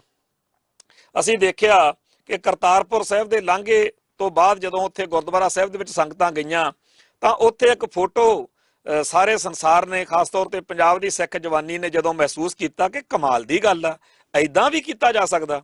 ਕੀ ਕੀਤਾ ਕਿ ਕਰਤਾਰਪੁਰ ਸਾਹਿਬ ਇੱਕ ਸ੍ਰੀ ਸਾਹਿਬ ਦੀ ਕਿਰਪਾਨ ਦੀ ਬੜੀ ਵੱਡੀ ਸਾਰੀ ਜਿਹੜੀ ਸੀ ਸਾਨੂੰ ਉਹ ਪੇਂਟਿੰਗ ਜਾਂ ਫੋਟੋ ਜਾਂ ਜੋ ਵੀ ਕੁਛ ਨੂੰ ਕਹਿ ਲਈਏ ਉੱਥੇ ਬਣਾਇਆ ਹੋਇਆ ਦਿਖਿਆ। ਤੇ ਹਰੇਕ ਸਿੱਖ ਉਹਦੇ ਨਾਲ ਬੜਾ ਆਪਦੇ ਆਪ ਨੂੰ, ਕਿਉਂਕਿ ਕਿਰਪਾਨ ਸਿੱਖਾਂ ਦੇ ਅੰਤਰ ਮਨ ਵਿੱਚ ਇੱਕ ਵਸੀ ਹੋਈ ਚੀਜ਼ ਆ। ਸਿੱਖ ਸਿੰਬਲ ਵਜੋਂ ਇਹਨੂੰ ਸਿੱਖ ਦੇਖਦੇ ਆ। ਹਾਲਾਂਕਿ ਦੂਜੀਆਂ ਕੌਮਾਂ, ਕੋਈ ਵੀ ਕੌਮ ਜਿਹੜੀ ਆ ਕਿਰਪਾਨ ਵਰਤ ਸਕਦੀ ਆ, ਪਰ ਸਿੱਖ ਜਿਹੜੇ ਨੇ ਉਹ ਜਾਣਦੇ ਨੇ ਕਿ ਇਹ ਤਾਂ ਸਾਡੇ ਪੰਜ ਕਕਾਰਾਂ ਦਾ ਹਿੱਸਾ। ਅਸੀਂ ਅੱਜ ਨਿੱਕੀਆਂ ਨਿੱਕੀਆਂ ਕਿਰਪਾਨਾਂ ਪਾਉਣ ਲੱਗ ਗਏ ਆ ਸਮੇਂ ਦੇ ਹਿਸਾਬ ਨਾਲ, ਪਰ ਦਸ਼ਮੇਸ਼ ਪਾਤਸ਼ਾਹ ਨੇ ਤਾਂ ਸਾਨੂੰ ਵੱਡੀ ਸ੍ਰੀ ਸਾਹਿਬ ਬਖਸ਼ੀ ਸੀ। ਸੋ ਜਿਹੜੀ ਉਹ ਵੱਡੀ ਸ੍ਰੀ ਸਾਹਿਬ ਦਾ ਉੱਥੇ ਮਾਡਲ, ਉਹ ਜਿਵੇਂ ਇੱਥੇ ਇਹਨਾਂ ਨੇ ਬੁੱਤ ਲਾਏ ਨੇ ਉੱਥੇ ਉਹਨਾਂ ਨੇ ਉਹ ਲਾਤਾ। ਮੈਂ ਇਹਦੇ ਬਾਰੇ ਆ ਸੋਚਿਆ ਕਿ ਜਿਹੜੇ ਇਮਰਾਨ ਖਾਨ ਹੁਣੀ ਆ ਜਾਂ ਪਾਕਿਸਤਾਨੀ ਲੋਕ ਨੇ, ਉਹਨਾਂ ਨੇ ਇਹ ਸੋਚਿਆ ਹੋਣਾ ਕਿ ਠੀਕ ਆ ਇੱਥੇ ਸਿੱਖਾਂ ਦੇ ਬੱਚੇ ਬੱਚੀਆਂ ਨੇ ਆਉਣਾ, ਨਾਲੇ ਤਾਂ ਉਹ ਖੁਸ਼ ਹੋਣਗੇ ਕਿ ਇੱਥੇ ਸਾਡੇ ਧਰਮ ਦਾ ਸਿੰਬਲ ਆ, ਤੇ ਨਾਲੇ ਜੇਕਰ ਮੁਸਲਮਾਨ ਭਾਈਚਾਰੇ ਚੋਂ, ਪਾਕਿਸਤਾਨੀਆਂ ਚੋਂ ਜੇ ਬੱਚੇ ਸਾਡੇ ਵੀ ਉੱਥੇ ਜਾਣਗੇ ਕਰਤਾਰਪੁਰ ਸਾਹਿਬ ਦੇ ਦਰਸ਼ਨ ਦਿਦਾਰਿਆਂ ਲਈ, ਤਾਂ ਉੱਥੇ ਉਹਨਾਂ ਨੂੰ ਇੱਕ ਇਹੋ ਜਿਹੀ ਚੀਜ਼ ਮਿਲੂਗੀ ਦੇਖਣ ਨੂੰ, ਦਰਸ਼ਨ ਕਰਨ ਨੂੰ, ਜਿਹੜੀ ਉਹਨਾਂ ਦੀ ਆਤਮਾ ਨੂੰ ਪ੍ਰੇਰਨਾ ਦਊਗੀ, ਉਹਨਾਂ ਨੂੰ ਹੁਲਾਰਾ ਦਊਗੀ, ਉਹਨਾਂ ਨੂੰ ਕੁਝ ਦੱਸੂਗੀ। ਕਿਉਂਕਿ ਕਿਰਪਾਨ ਜਿਹੜੀ ਆ ਉਹ ਮਜ਼ਲੂਮ ਆ ਜਿਹੜਾ, ਉਹਦੀ ਰੱਖਿਆ ਲਈ ਤੇ ਜਰਵਾਣੇ ਦੀ ਭੱਖਿਆ ਲਈ ਜਿਹੜੀ ਆ ਉਠਾਈ ਜਾਂਦੀ ਆ। ਤੇ ਉਹ ਕਿਰਪਾਨ ਜਿਹੜੀ ਆ ਆਪਣੇ ਆਪ ਦੇ ਵਿੱਚ ਬੜਾ ਵੱਡਾ ਫਲਸਫਾ ਆ। ਕਿਰਪਾ ਜਮਾ ਆਨ, ਕਿਰਪਾ ਕਰਨ ਵਾਲੀ ਜਿਹੜੀ ਹੈਗੀ ਆ, ਤੇ ਆਨ ਆਪਦੀ ਆਨ ਬਾਨ ਸ਼ਾਨ ਦੀ ਰਾਖੀ ਲਈ ਕਿਰਪਾਨ ਜਿਹੜੀ ਆ ਇਹਦਾ ਇੱਕ ਆਪਣਾ ਹੈ। ਸੋ ਜਿੱਥੇ ਜਿਹੜੇ ਇਮਰਾਨ ਖਾਨ ਨੇ ਜਾਂ ਮੁਸਲਮਾਨ ਭਾਈਚਾਰੇ ਨੇ ਜਾਂ ਪਾਕਿਸਤਾਨੀਆਂ ਨੇ ਉੱਥੇ ਕਿਰਪਾਨ ਜਿਹੜੀ ਆ ਬਣਾਈ, ਇੱਥੇ ਸਾਡੇ ਗਿੱਧੇ ਭੰਗੜੇ ਲਾਤੇ ਵੀ ਜੇਕਰ ਕੋਈ ਹਿੰਦੂ ਵੀ ਆਵੇ, ਚਾਹੇ ਸਿੱਖਾਂ ਦਾ ਨਿਆਣਾ ਚਾਹੇ ਹਿੰਦੂਆਂ ਦਾ, ਜਿਹੜਾ ਵੀ ਆਵੇ ਉਹ ਅਸ਼ਲੀਲਤਾ ਵਾਲੇ ਪਾਸੇ ਨੂੰ ਮੋਹਿਤ ਹੋਵੇ, ਉਹ ਅਸੱਭਿਅਕ ਪਾਸੇ ਨੂੰ ਮੋਹਿਤ ਹੋਵੇ। ਵੀ ਠੀਕ ਆ ਸਾਡਾ ਜਿਹੜਾ ਹੈਗਾ ਨਿਆਣਾ ਉਹ ਤਾਂ ਜਿਹੜਾ ਵਿਗੜੂ ਪਰ ਸਿੱਖਾਂ ਦੇ ਤਾਂ ਵਿਗਾੜਨੇ ਆ ਨਾ। ਤੋ ਜਿਵੇਂ ਟੈਲੀਵਿਜ਼ਨ ਰਾਹੀਂ, ਫਿਲਮਾਂ ਰਾਹੀਂ, ਹੋਰ ਬਹੁਤ ਸਾਰੇ ਢੰਗ ਤਰੀਕਿਆਂ ਰਾਹੀਂ ਸਿੱਖਾਂ ਦੇ ਮਨਾਂ ਵਿੱਚ ਉਹ ਸਾਰਾ ਕੁਝ ਧਸਾਉਣ ਦੇ ਯਤਨ ਹੋ ਰਹੇ ਨੇ, ਜਿਹੜਾ ਗਲਤ ਆ, ਜਿਹੜਾ ਠੀਕ ਨਹੀਂ ਹੈ। ਉਵੇਂ ਹੀ ਦਰਬਾਰ ਸਾਹਿਬ ਨੂੰ ਜਾਂਦੇ ਰਸਤੇ ਉੱਤੇ ਇਹ ਬੁੱਤ ਲਾਏ ਗਏ ਨੇ। ਕਿਸੇ ਵੇਲੇ ਮੱਸੇ ਰੰਗੜ ਨੇ ਅੰਦਰ ਕੰਜਰੀਆਂ ਨਚਾਈਆਂ ਸੀ, ਤੇ ਉਹਨਾਂ ਦਾ ਸੋਧਾ ਲਾਉਣ ਦੇ ਲਈ ਬੁੱਢੇ ਜੋਹੜ ਤੋਂ ਗੁਰਾਂ ਦਾ ਖਾਲਸਾ ਚੜ੍ਹ ਕੇ ਆਇਆ, ਤੇ ਭਾਈ ਸੁੱਖਾ ਸਿੰਘ ਤੇ ਭਾਈ ਮਹਿਤਾਬ ਸਿੰਘ ਨੇ ਜੋ ਮਹਾਨ ਘਾਲਣਾ ਘਾਲੀ, ਅੱਜ ਸਾਡੇ ਇਤਿਹਾਸ ਦਾ ਹਿੱਸਾ। ਤੇ ਅੱਜ ਇਹ ਬੁੱਤ ਜਿਹੜੇ ਨੇ ਇਹ ਗੁਰੂ ਦੇ ਖਾਲਸੇ ਨੂੰ ਵੰਗਾਰ ਰਹੇ ਨੇ। ਤੇ ਇੱਥੇ ਇਹ ਜਿਹੜਾ ਬੁੱਤ ਨੇ ਇਹਨਾਂ ਨੂੰ ਇੰਡੀਅਨ ਸਟੇਟ ਸਿਸਟਮ ਦੀ ਪੂਰੀ ਸਰਪ੍ਰਸਤੀ ਹਾਸਲ ਆ ਵੀ ਜੇਕਰ ਸਿੱਖੋ ਜੁਰਤ ਵਾ ਤਾਂ ਇਹਨਾਂ ਬੁੱਤਾਂ ਨੂੰ ਹਿਲਾ ਕੇ ਦਿਖਾਓ। ਉਹ ਵੇਲੇ ਹੋਰ ਸੀ ਸਿੱਖੋ ਜਦੋਂ ਤੁਸੀਂ ਮੱਸੇ ਰੰਗੜ ਵਰਗਿਆਂ ਨੂੰ ਸਿੱਧਾ ਕਰ ਲਿਆ, ਪਰ ਅੱਜ ਦਾ ਮੱਸਾ ਰੰਗੜ ਜਿਹੜਾ ਹੈ ਉਹ ਕਾਨੂੰਨ ਦੀ ਛਾਂ ਹੇਠ, ਕਾਨੂੰਨ ਦੀ ਛਤਰ ਛਾਇਆ ਹੇਠ ਜਿਹੜਾ ਹੈਗਾ ਜ਼ੁਲਮ ਕਰਦਾ ਕਿ ਆਹ ਲਓ ਜੀ ਤੁਹਾਡੇ ਸਿਰ ਦੇ ਉੱਤੇ ਆ ਬਿਠਾਤੇ ਆ ਬੁੱਤ, ਤੇ ਇਹਨਾਂ ਬੁੱਤਾਂ ਨੂੰ ਹਿਲਾ ਕੇ ਦਿਖਾਓ, ਤੇ ਜੇ ਤੁਸੀਂ ਹਿਲਾਇਆ ਤਾਂ ਕਾਨੂੰਨ ਜਿਹੜਾ ਹੈ ਉਹ ਤੁਹਾਨੂੰ ਸਜ਼ਾਵਾਂ ਦੇਵੇਗਾ। ਸੋ ਜਿੱਥੇ ਇਹ ਢੰਗ ਤਰੀਕੇ ਵਰਤ ਕੇ ਸਿੱਖ ਬੱਚਿਆਂ ਦੇ ਮਨਾਂ ਦੇ ਵਿੱਚ ਉਹਨਾਂ ਦੇ ਧਰਮ ਅਤੇ ਅਖਲਾਕ ਦੇ ਉਲਟ ਗੱਲਾਂ ਭਰਨ ਦਾ ਯਤਨ ਹੋ ਰਿਹਾ, ਉੱਥੇ ਸਾਨੂੰ ਇਹ ਚੇਤੇ ਰੱਖਣ ਦੀ ਲੋੜ ਆ ਕਿ ਇਹਨਾਂ ਬੁੱਤਾਂ ਨੂੰ ਇੱਥੇ ਟਿਕਿਆ ਰਹਿਣਾ ਬਹੁਤ ਹੀ ਜ਼ਿਆਦਾ ਗਲਤ ਹੋਏਗਾ, ਇਹ ਮਾੜਾ ਹੋਏਗਾ। ਕਿਉਂਕਿ ਅਸੀਂ ਜਾਣਦੇ ਹਾਂ ਕਿ ਪੰਜਾਬ ਦੇ ਕਿਸੇ ਵੀ ਪਿੰਡ ਦੇ ਵਿੱਚ ਜਦੋਂ ਕੋਈ ਬੰਦਾ ਇਹ ਕਹਿੰਦਾ ਕਿ ਮੈਂ ਅੰਮ੍ਰਿਤਸਰ ਜਾਣਾ, ਤਾਂ ਉਹਦੇ ਅਰਥ ਇੱਕੋ ਹੀ ਹੁੰਦੇ ਆ ਕਿ ਇਹਨੇ ਦਰਬਾਰ ਸਾਹਿਬ ਜਾਣਾ ਹੋਊ। ਬੇਸ਼ੱਕ ਕਿਸੇ ਨੇ ਆਪਦੇ ਕਾਰੋਬਾਰ ਦੇ ਹਿਸਾਬ ਨਾਲ, ਨੌਕਰੀ ਦੇ ਹਿਸਾਬ ਨਾਲ ਅੰਮ੍ਰਿਤਸਰ ਆਉਣਾ ਹੋਵੇ, ਪਰ ਪੰਜਾਬ ਦੇ ਲੋਕ ਜਿਹੜੇ ਨੇ ਜਦੋਂ ਇਹ ਸੁਣਦੇ ਆ ਕਿ ਉਹਨੇ ਅੰਮ੍ਰਿਤਸਰ ਨੂੰ ਜਾਣਾ, ਤਾਂ ਇਹ ਗੱਲ ਨਾਲ ਹੀ ਮੰਨੀ ਜਾਂਦੀ ਆ ਕਿ ਦਰਬਾਰ ਸਾਹਿਬ ਤਾਂ ਲਾਜ਼ਮੀ ਜਾਏਗਾ ਹੀ। ਦੂਸਰੀ ਗੱਲ, ਜਦੋਂ ਉਹ ਬੰਦਾ ਇਹ ਗੱਲ ਕਿਸੇ ਨੂੰ ਕਹਿ ਰਿਹਾ ਹੁੰਦਾ ਕਿ ਮੈਂ ਅੰਮ੍ਰਿਤਸਰ ਜਾਣਾ ਹੈ, ਤਾਂ ਉਹਦਾ ਦੱਸਣਾ, ਉਹਦੀ ਅੱਖ, ਉਹਦੇ ਬੋਲ, ਉਹਦੇ ਅੰਦਰੋਂ ਉਹਦਾ ਚਿਹਰਾ, ਉਹਦਾ ਲੂੰ ਕਿਸੇ ਮਸਤੀ 'ਚ ਗੜੂੰਦ ਹੁੰਦਾ, ਉਹਦਾ ਆਨੰਦ ਜਿਹੜਾ ਹੈਗਾ ਉਹਨੂੰ ਵੱਖਰਾ ਹੀ ਆਉਂਦਾ ਹੁੰਦਾ ਕਿ ਮੈਂ ਅੰਮ੍ਰਿਤਸਰ ਨੂੰ ਜਾਣਾ। ਤੇ ਜਿਹੜੇ ਨਹੀਂ ਜਾ ਸਕਦੇ ਹੁੰਦੇ, ਜਿਹੜੇ ਉਲਝੇ ਹੁੰਦੇ ਆ ਲਾਈਫ ਦੇ, ਜ਼ਿੰਦਗੀ ਦੇ ਝਮੇਲਿਆਂ 'ਚ, ਉਹ ਤੇ ਰਸ਼ਕ ਜਿਹਾ ਮਹਿਸੂਸ ਕਰਦੇ ਆ ਕਿ ਇਹਨੇ ਅੰਮ੍ਰਿਤਸਰ ਨੂੰ ਜਾਣਾ। ਤੇ ਜਦੋਂ ਉਹ ਆਪਦੇ ਪਿੰਡੋਂ ਬੱਸ ਚੜ੍ਹਦਾ, ਉਹਨੂੰ ਲੱਗਦਾ ਸਾਰੀ ਬੱਸ ਦੇ ਵਿੱਚੋਂ ਮੈਂ ਕੋਈ ਖਾਸ ਆ ਕਿਉਂਕਿ ਮੈਂ ਅੰਮ੍ਰਿਤਸਰ ਨੂੰ ਚੱਲਿਆ। ਤੇ ਜਦੋਂ ਉਹ ਟ੍ਰੇਨ ਤੇ, ਬੱਸ ਤੇ ਜਾਂ ਆਪਦੀ ਗੱਡੀ ਤੇ ਅੰਮ੍ਰਿਤਸਰ ਨੂੰ ਆ ਰਿਹਾ ਹੁੰਦਾ, ਸਾਰੇ ਰਸਤੇ ਜੋ ਆਨੰਦ ਉਹ ਮਹਿਸੂਸ ਕਰਦਾ ਉਹ ਉਹੀ ਜਾਣਦਾ। ਜਿਵੇਂ ਗੂੰਗਾ ਜਿਹੜਾ ਹੈ ਉਹਨੂੰ ਮਠਿਆਈ ਖਿਲਾ ਦੀ, ਉਹ ਦੱਸ ਨਹੀਂ ਨਾ ਸਕਦਾ, ਉਵੇਂ ਹੀ ਅੰਮ੍ਰਿਤਸਰ ਨੂੰ ਜਾਂਦਿਆਂ ਹੋਇਆਂ ਜੋ ਕੁਝ ਉਹ ਮਹਿਸੂਸ ਕਰਦਾ ਉਹ ਉਹੀ ਜਾਣਦਾ। ਤੇ ਜਦੋਂ ਅੰਮ੍ਰਿਤਸਰ ਦੇ ਵਿੱਚ ਆਉਣ ਤੋਂ ਬਾਅਦ ਪਾਰਕਿੰਗ ਦੇ ਵਿੱਚ ਆਪਦੀ ਕਾਰ ਲਾ ਕੇ ਜਾਂ ਬੱਸ ਗੱਡੀ ਤੇ ਜੇ ਆਇਆ, ਕੋਈ ਰੇਲ ਤੇ ਆਇਆ, ਰਕਸ਼ੇ ਤੇ ਆ ਕੇ, ਜਦੋਂ ਉਹ ਜਿਹੜਾ ਚੌਂਕ ਆ ਜਿਹਨੂੰ ਮਲਕਾ ਵਾਲਾ ਚੌਂਕ ਕਹਿੰਦੇ ਆ ਇੱਥੇ, ਕਿਉਂਕਿ ਉੱਥੇ ਮਲਕਾ ਵਿਕਟੋਰੀਆ ਦਾ ਪੁਰਾਣੇ ਸਮਿਆਂ ਦੇ ਵਿੱਚ ਕੋਈ ਬੁੱਤ ਲੱਗਿਆ ਹੁੰਦਾ ਸੀ, ਉਸ ਚੌਂਕ ਵਿੱਚ ਜਦੋਂ ਉਹ ਬੰਦਾ ਪਹੁੰਚਦਾ ਤਾਂ ਉਹ ਹੱਕਾ ਬੱਕਾ ਰਹਿ ਜਾਂਦਾ ਕਿ ਕਿੱਥੇ ਆ ਮੇਰੀ ਸ਼ਰਧਾ। ਕਿੱਡੀ ਵੱਡੀ ਠੇਸ ਪਹੁੰਚਦੀ ਆ ਇੱਕ ਬੰਦੇ ਦੇ ਮਨ ਨੂੰ ਜਦੋਂ ਸਾਹਮਣੇ ਨੱਚਣ ਦੇ ਅੰਦਾਜ਼ ਵਿੱਚ ਭੰਗੜੇ ਤੇ ਗਿੱਧੇ ਵਾਲੇ ਤੇ ਹੋਰ ਕਈ ਪੋਜ ਜੇ ਬਣਾ ਕੇ ਉੱਥੇ ਕਾਂਸੇ ਦੇ ਬੁੱਤ ਜੇ ਬਣਾ ਕੇ ਲਾਏ ਹੋਏ ਨੇ। ਤੇ ਦਰਬਾਰ ਸਾਹਿਬ ਤੱਕ ਜਾਂਦਿਆਂ ਜਾਂਦਿਆਂ ਉਹਦੇ ਮਨ ਦੇ ਉੱਤੇ ਇਸ ਨਾਵਾਚਕ ਵਰਤਾਰੇ ਦਾ ਜਿਹੜਾ ਅਸਰ ਵਾ ਉਹ ਪਾ ਦਿੱਤਾ ਜਾਂਦਾ। ਕਿੱਥੇ ਤਾਂ ਜਦੋਂ ਅਸੀਂ ਪਿੰਡਾਂ ਦੇ ਵਿੱਚ ਵੀ ਗੁਰਦੁਆਰਾ ਸਾਹਿਬ ਨੂੰ ਜਾਂਦੇ ਆ, ਜਿਹੜੇ ਗੁਰਦੁਆਰਾ ਸਾਹਿਬ ਦੇ ਰਸਤੇ ਹੁੰਦੇ ਨਾ, ਪਿੰਡ ਦੇ ਨੌਜਵਾਨ ਬੱਚੇ ਉਹਨਾਂ ਨੂੰ ਵੱਧ ਤੋਂ ਵੱਧ ਸ਼ਿੰਗਾਰ ਕੇ ਰੱਖਦੇ ਆ, ਗੁਰਬਾਣੀ ਦੀਆਂ ਪੰਕਤੀਆਂ ਕੱਢ ਕੇ ਲਾ ਦੇਣਗੇ, ਵਧੀਆ ਤੋਂ ਵਧੀਆ ਦਰਖਤ ਲਾਉਣਗੇ, ਕਲੀ ਕਰਨਗੇ ਤੇ ਸਫਾਈ ਕਰਨਗੇ ਕਿ ਇਹ ਗੁਰੂ ਘਰ ਦਾ ਰਸਤਾ ਵਾ। ਤੇ ਇੱਥੇ ਗੁਰੂ ਘਰ ਦੇ ਸਾਡੇ ਸਭ ਤੋਂ ਕੇਂਦਰੀ ਸਥਾਨਾਂ ਵਿੱਚੋਂ ਸ਼੍ਰੋਮਣੀ ਅਸਥਾਨ ਦਰਬਾਰ ਸਾਹਿਬ ਹੈ। ਤੇ ਦਰਬਾਰ ਸਾਹਿਬ ਨੂੰ ਜਾਂਦੇ ਰਸਤੇ ਜਿਹੜੇ ਨੇ ਉਹ ਇੰਨੇ ਗੰਦੇ ਰੱਖੇ ਜਾਂਦੇ ਨੇ, ਇੰਨੇ ਮਾੜੇ ਰੱਖੇ ਜਾਂਦੇ ਨੇ, ਤੇ ਇੰਨਾ ਉਹਦੇ ਉੱਤੇ ਆਹ ਬੁੱਤ ਜੇ ਲਾ ਕੇ ਤੇ ਹੋਰ ਜਿਹੜੀਆਂ ਅਸ਼ਰਧਾ ਫਲਾਉਣ ਵਾਲੀਆਂ ਗੱਲਾਂ ਨੇ ਉਹ ਕੀਤੀਆਂ ਜਾਂਦੀਆਂ ਨੇ। ਅਸਲ ਵਿੱਚ ਸਿੱਖ ਮਾਨਸਿਕਤਾ ਨੂੰ ਧਰਮ ਤੋਂ ਤੋੜ ਕੇ ਅਧਾਰਮਿਕ ਬਣਾਉਣਾ, ਨੈਤਿਕਤਾ ਤੋਂ ਤੋੜ ਕੇ ਅਨੈਤਿਕਤਾ ਨਾਲ ਭਰਨਾ, ਇਸ ਏਜੰਡੇ ਦੇ ਤਹਿਤ ਇਹ ਸਾਰਾ ਕੁਝ ਵਾਪਰ ਰਿਹਾ। ਸਿੱਖ ਜਵਾਨੀ ਨੂੰ ਉਹਦੇ ਮੂਲ ਧੁਰੇ ਤੋਂ ਹਿਲਾ ਦੇਣ ਦੇ ਲਈ ਕਿ ਜਿਹੜੇ ਗੁਣਾਂ ਦੀ ਕਦਰ ਇਹਦੇ ਦੁਸ਼ਮਣ ਵੀ ਕਰਦੇ ਰਹੇ ਆ ਸਿੱਖੀ ਦੀ, ਜਿਹੜੀਆਂ ਗੱਲਾਂ ਕਾਜੀ ਨੂਰ ਮੁਹੰਮਦ ਗੰਜਾਬੇ ਵਾਲਾ ਲਿਖ ਗਿਆ, ਜਿਹੜੀਆਂ ਸਿਫਤਾਂ ਜ਼ਕਰੀਆ ਖਾਨ ਕਰਦਾ ਮਰ ਗਿਆ, ਜਿਨ੍ਹਾਂ ਗੱਲਾਂ ਤੋਂ ਕਾਇਲ ਹੋ ਕੇ ਨਾਦਰ ਸ਼ਾਹ ਵਰਗੇ ਕਹਿੰਦੇ ਸੀ ਇਹ ਤਾਂ ਕਿਸੇ ਦਿਨ ਰਾਜ ਕਰਨਗੇ, ਉਹ ਸਾਰਾ ਕੁਝ ਜਿਹਦੇ ਵਿੱਚ ਅੰਗਰੇਜ਼ ਲਿਖਾਰੀਆਂ ਦੇ ਕਈਆਂ ਦੇ ਬੜੇ ਚੰਗੇ ਪੱਖ ਸਾਨੂੰ ਸਾਡੇ ਸਾਹਮਣੇ ਆ ਕਿ ਉਹਨਾਂ ਨੇ ਕਿੰਨੀਆਂ ਸਿਫਤਾਂ ਕੀਤੀਆਂ। ਤੇ ਅੱਜ ਮੁਗਲਾਂ ਪਠਾਨਾਂ ਦੇ ਰਾਜ ਵਿੱਚ, ਸਿੱਖਾਂ ਦੇ ਆਪ ਦੇ ਰਾਜ ਵਿੱਚ, ਇੱਥੋਂ ਤੱਕ ਕਿ ਅੰਗਰੇਜ਼ ਦੇ ਰਾਜ ਵਿੱਚ ਵੀ ਖਾਲਸੇ ਦਾ ਜਿਹੜਾ ਕੱਦ ਕਰਦਾਰ ਸੀ, ਜਿਹੜੀ ਉਹਦੀ ਰਫਤਾਰ ਗੁਫਤਾਰ ਤੇ ਦਸਤਾਰ ਸੀ, ਉਹ ਬੁਲੰਦ ਰਹੀ। ਪਰ ਜਦੋਂ ਤੋਂ ਹਿੰਦੂ ਸਾਮਰਾਜ ਜਿਹੜਾ ਹੈ ਇਹਦੇ ਪੇਸ਼ ਪਏ ਆ, ਹਰ ਲੰਘਦਾ ਦਿਨ ਸਿੱਖਾਂ ਦੇ ਕੋਲੋਂ ਸਿੱਖੀ ਖੋ ਰਿਹਾ, ਸਿੱਖੀ ਖੁੱਸਦੀ ਜਾ ਰਹੀ ਆ ਤੇ ਸਿੱਖ ਨਾਵਾਚਕ ਬਿਰਤੀਆਂ ਨਾਲ ਦਿਨੋਂ ਦਿਨ ਲੱਦਿਆ ਜਾ ਰਿਹਾ। ਤੇ ਇੱਕ ਟਾਈਮ ਇਹੋ ਜਿਹਾ ਵੀ ਆ ਸਕਦਾ ਜਦੋਂ ਸਿੱਖ ਉਹ ਨਾ ਰਹੇ ਜੋ ਗੁਰੂ ਪਾਤਸ਼ਾਹ ਨੇ ਸਿਰਜਿਆ ਸੀ। ਸਿੱਖਾਂ ਦੇ ਸਰੂਪ ਅਤੇ ਸਿਧਾਂਤ ਉੱਤੇ ਹੋ ਰਹੇ ਹਮਲਿਆਂ ਦੇ ਨਾਲ ਸਿੱਖਾਂ ਨੂੰ ਜਰਾਇਮ ਪੇਸ਼ਾ, ਸਿੱਖਾਂ ਨੂੰ ਮੁਜਰਮ ਜੇ ਬਣਾ ਦੇਣ ਦੀ ਬਿਰਤੀ ਆ ਜਿਹੜੀ, ਉਹਨੂੰ ਸਮਝਣ ਦੀ ਲੋੜ ਆ। ਜਦੋਂ ਕਿਸੇ ਬੰਦੇ ਕੋਲ, ਜਦੋਂ ਕਿਸੇ ਕੌਮ ਕੋਲ, ਜਦੋਂ ਕਿਸੇ ਕਬੀਲੇ ਕੋਲ ਕੋਈ ਸਾਧਨ ਨਾ ਬਚਣ ਤਾਂ ਜ਼ਿੰਦਗੀ ਜਿਉਣ ਦੇ ਲਈ ਉਹਨੂੰ ਅਧਾਰਮਿਕ, ਅਨੈਤਿਕ ਤੇ ਅਪਰਾਧਕ ਬਣ ਜਾਣ ਦੇ ਵਿੱਚ ਕੋਈ ਬਾਹਲੀ ਵੱਡੀ ਦਿੱਕਤ ਕਈ ਵਾਰੀ ਨਹੀਂ ਆਉਂਦੀ ਹੁੰਦੀ। ਇਵੇਂ ਹੀ ਸਿੱਖਾਂ ਨੂੰ ਘੇਰ ਘੂਰ ਕੇ ਸਾਰੀ ਦੁਨੀਆ ਦੇ ਵਿੱਚ ਹਿੱਪੀਆਂ ਵਾਂਗੂ ਬਦਨਾਮ ਕਰਨ ਦੇ ਲਈ ਕਿ ਇਹ ਤਾਂ ਬੜੇ ਗਲਤ ਜਿਹੇ ਲੋਕ ਨੇ, ਨਸ਼ੇ ਕਰਦੇ ਆ, ਨਸ਼ਿਆਂ ਦਾ ਕਾਰੋਬਾਰ ਕਰਦੇ ਆ, ਲੁੱਟਾ ਖੋਹਾਂ ਕਰਦੇ ਆ, ਫਰੌਤੀਆਂ ਲੈਂਦੇ ਆ, ਪੈਸੇ ਲੈ ਕੇ ਕਤਲ ਕਰ ਦਿੰਦੇ ਆ, ਸਪਾਰੀਆਂ ਲੈਂਦੇ ਆ, ਗੈਂਗਸਟਰ ਨੇ, ਜ਼ਮੀਨਾਂ ਉੱਤੇ ਕਬਜ਼ੇ ਕਰਦੇ ਆ, ਹਰ ਤਰ੍ਹਾਂ ਦੀ ਮਾੜੀ ਬਿਰਤੀ ਆ ਇਹਨਾਂ ਕੋਲ। ਇਸ ਤਰੀਕੇ ਦੀਆਂ ਗੱਲਾਂ ਕਰਨ ਕਰਾਉਣ ਦੇ ਲਈ ਬੜੀ ਮਿਹਨਤ ਕੀਤੀ ਜਾ ਰਹੀ ਹੈ। ਤੇ ਅੱਜ ਜੇਕਰ ਇਹਨਾਂ ਸਮਿਆਂ ਦੇ ਵਿੱਚ ਅਖਬਾਰ ਪੜ੍ਹੇ ਜਾਣ, ਜੇਕਰ ਇਹਨਾਂ ਦਿਨਾਂ ਦੇ ਅਖਬਾਰਾਂ ਦੀਆਂ ਖਬਰਾਂ ਉੱਤੇ ਧਿਆਨ ਧਰੀਏ, ਤਾਂ ਅਸੀਂ ਹੱਕੇ ਬੱਕੇ ਹੀ ਰਹਿ ਜਾਾਂਗੇ ਕਿ ਕਦੇ ਇਹ ਹੋ ਹੀ ਨਹੀਂ ਸੀ ਸਕਦਾ।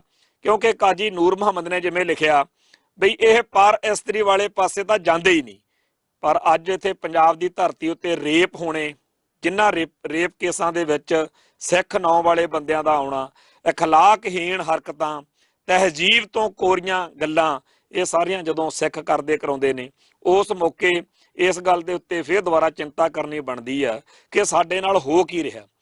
ਜੇ ਸਿੱਖ ਇਸ ਸਥਿਤੀ ਵਿੱਚੋਂ ਨਿਕਲਣ ਦੇ ਲਈ ਉਸ ਰਾਜ ਭਾਗ ਨੂੰ ਸਿਰਜਣ ਵਾਲੇ ਪਾਸੇ ਨਾ ਆਏ, ਜੇ ਸਿੱਖਾਂ ਨੇ ਆਪਦਾ ਰਾਜ ਭਾਗ ਨਾ ਲਿਆ, ਤਾਂ ਸਾਡੇ ਪੱਲੇ ਬਹੁਤ ਵੱਡੀ ਹਾਰ ਪਏਗੀ। ਜਿਹੜੀ ਜ਼ਮੀਰ ਹੁੰਦੀ ਹੈ ਕਿਸੇ ਦੀ, ਜਿਹੜੀ ਆਤਮਾ ਹੁੰਦੀ ਹੈ ਕਿਸੇ ਦੀ, ਉਹਨੂੰ ਕਰਾਹੇ ਪਾ ਦੇਣਾ ਬਹੁਤ ਵੱਡਾ ਪਾਪ ਹੁੰਦਾ। ਤੇ ਇੰਡੀਅਨ ਸਿਸਟਮ ਜਿਹੜਾ ਹੈ, ਹਿੰਦੂ ਸਾਮਰਾਜ ਜਿਹੜਾ ਹੈ, ਉਹ ਸਿੱਖਾਂ ਦੀ ਆਤਮਾ ਨੂੰ, ਸਿੱਖਾਂ ਦੀ ਜ਼ਮੀਰ ਨੂੰ ਇਹਦੇ ਮੂਲ ਧੁਰੇ ਤੋਂ ਹਿਲਾ ਦੇਣ ਦੇ ਲਈ ਜੋ ਕੁਝ ਕਰ ਰਿਹਾ ਉਹਨੂੰ ਸਮਝਣ ਦੀ ਲੋੜ ਆ। ਕਿਉਂਕਿ ਸਿੱਖਾਂ ਨੂੰ ਕੱਲਾ ਇੱਕ ਪਾਸੇ ਨਹੀਂ, ਸਿੱਖਾਂ ਨੂੰ ਜਿਹੜਾ ਕੁਝ ਆਲੇ ਦੁਆਲੇ ਚੋਂ ਦਿੱਤਾ ਜਾ ਰਿਹਾ, ਜਿਵੇਂ ਕਾਮਰੇਡ ਲਾਣਾ ਜਿਹੜਾ, ਉਹ ਸਿੱਖਾਂ ਨੂੰ ਚਾਹੁੰਦਾ ਵੀ ਸਿੱਖਾਂ ਦਾ ਹਰੇਕ ਮੁੰਡਾ ਜਿਹੜਾ ਆਪਦੇ ਧਰਮ ਦੇ ਖਿਲਾਫ ਬੋਲਿਆ ਕਰੇ, ਆਪਦੀਆਂ ਪਰੰਪਰਾਵਾਂ ਦੇ ਖਿਲਾਫ ਬੋਲਿਆ ਕਰੇ, ਆਪਦੇ ਸੰਸਕਾਰਾਂ ਦੇ ਖਿਲਾਫ ਬੋਲਿਆ ਕਰੇ, ਰਿਸ਼ਤਿਆਂ ਦੇ ਖਿਲਾਫ ਬੋਲੇ, ਸਮਾਜ ਦੇ ਵਿਰੋਧ, ਮਤਲਬ ਹਰ ਚੀਜ਼ ਦਾ ਵਿਰੋਧ ਕਰਦਾ ਦਿਖੇ।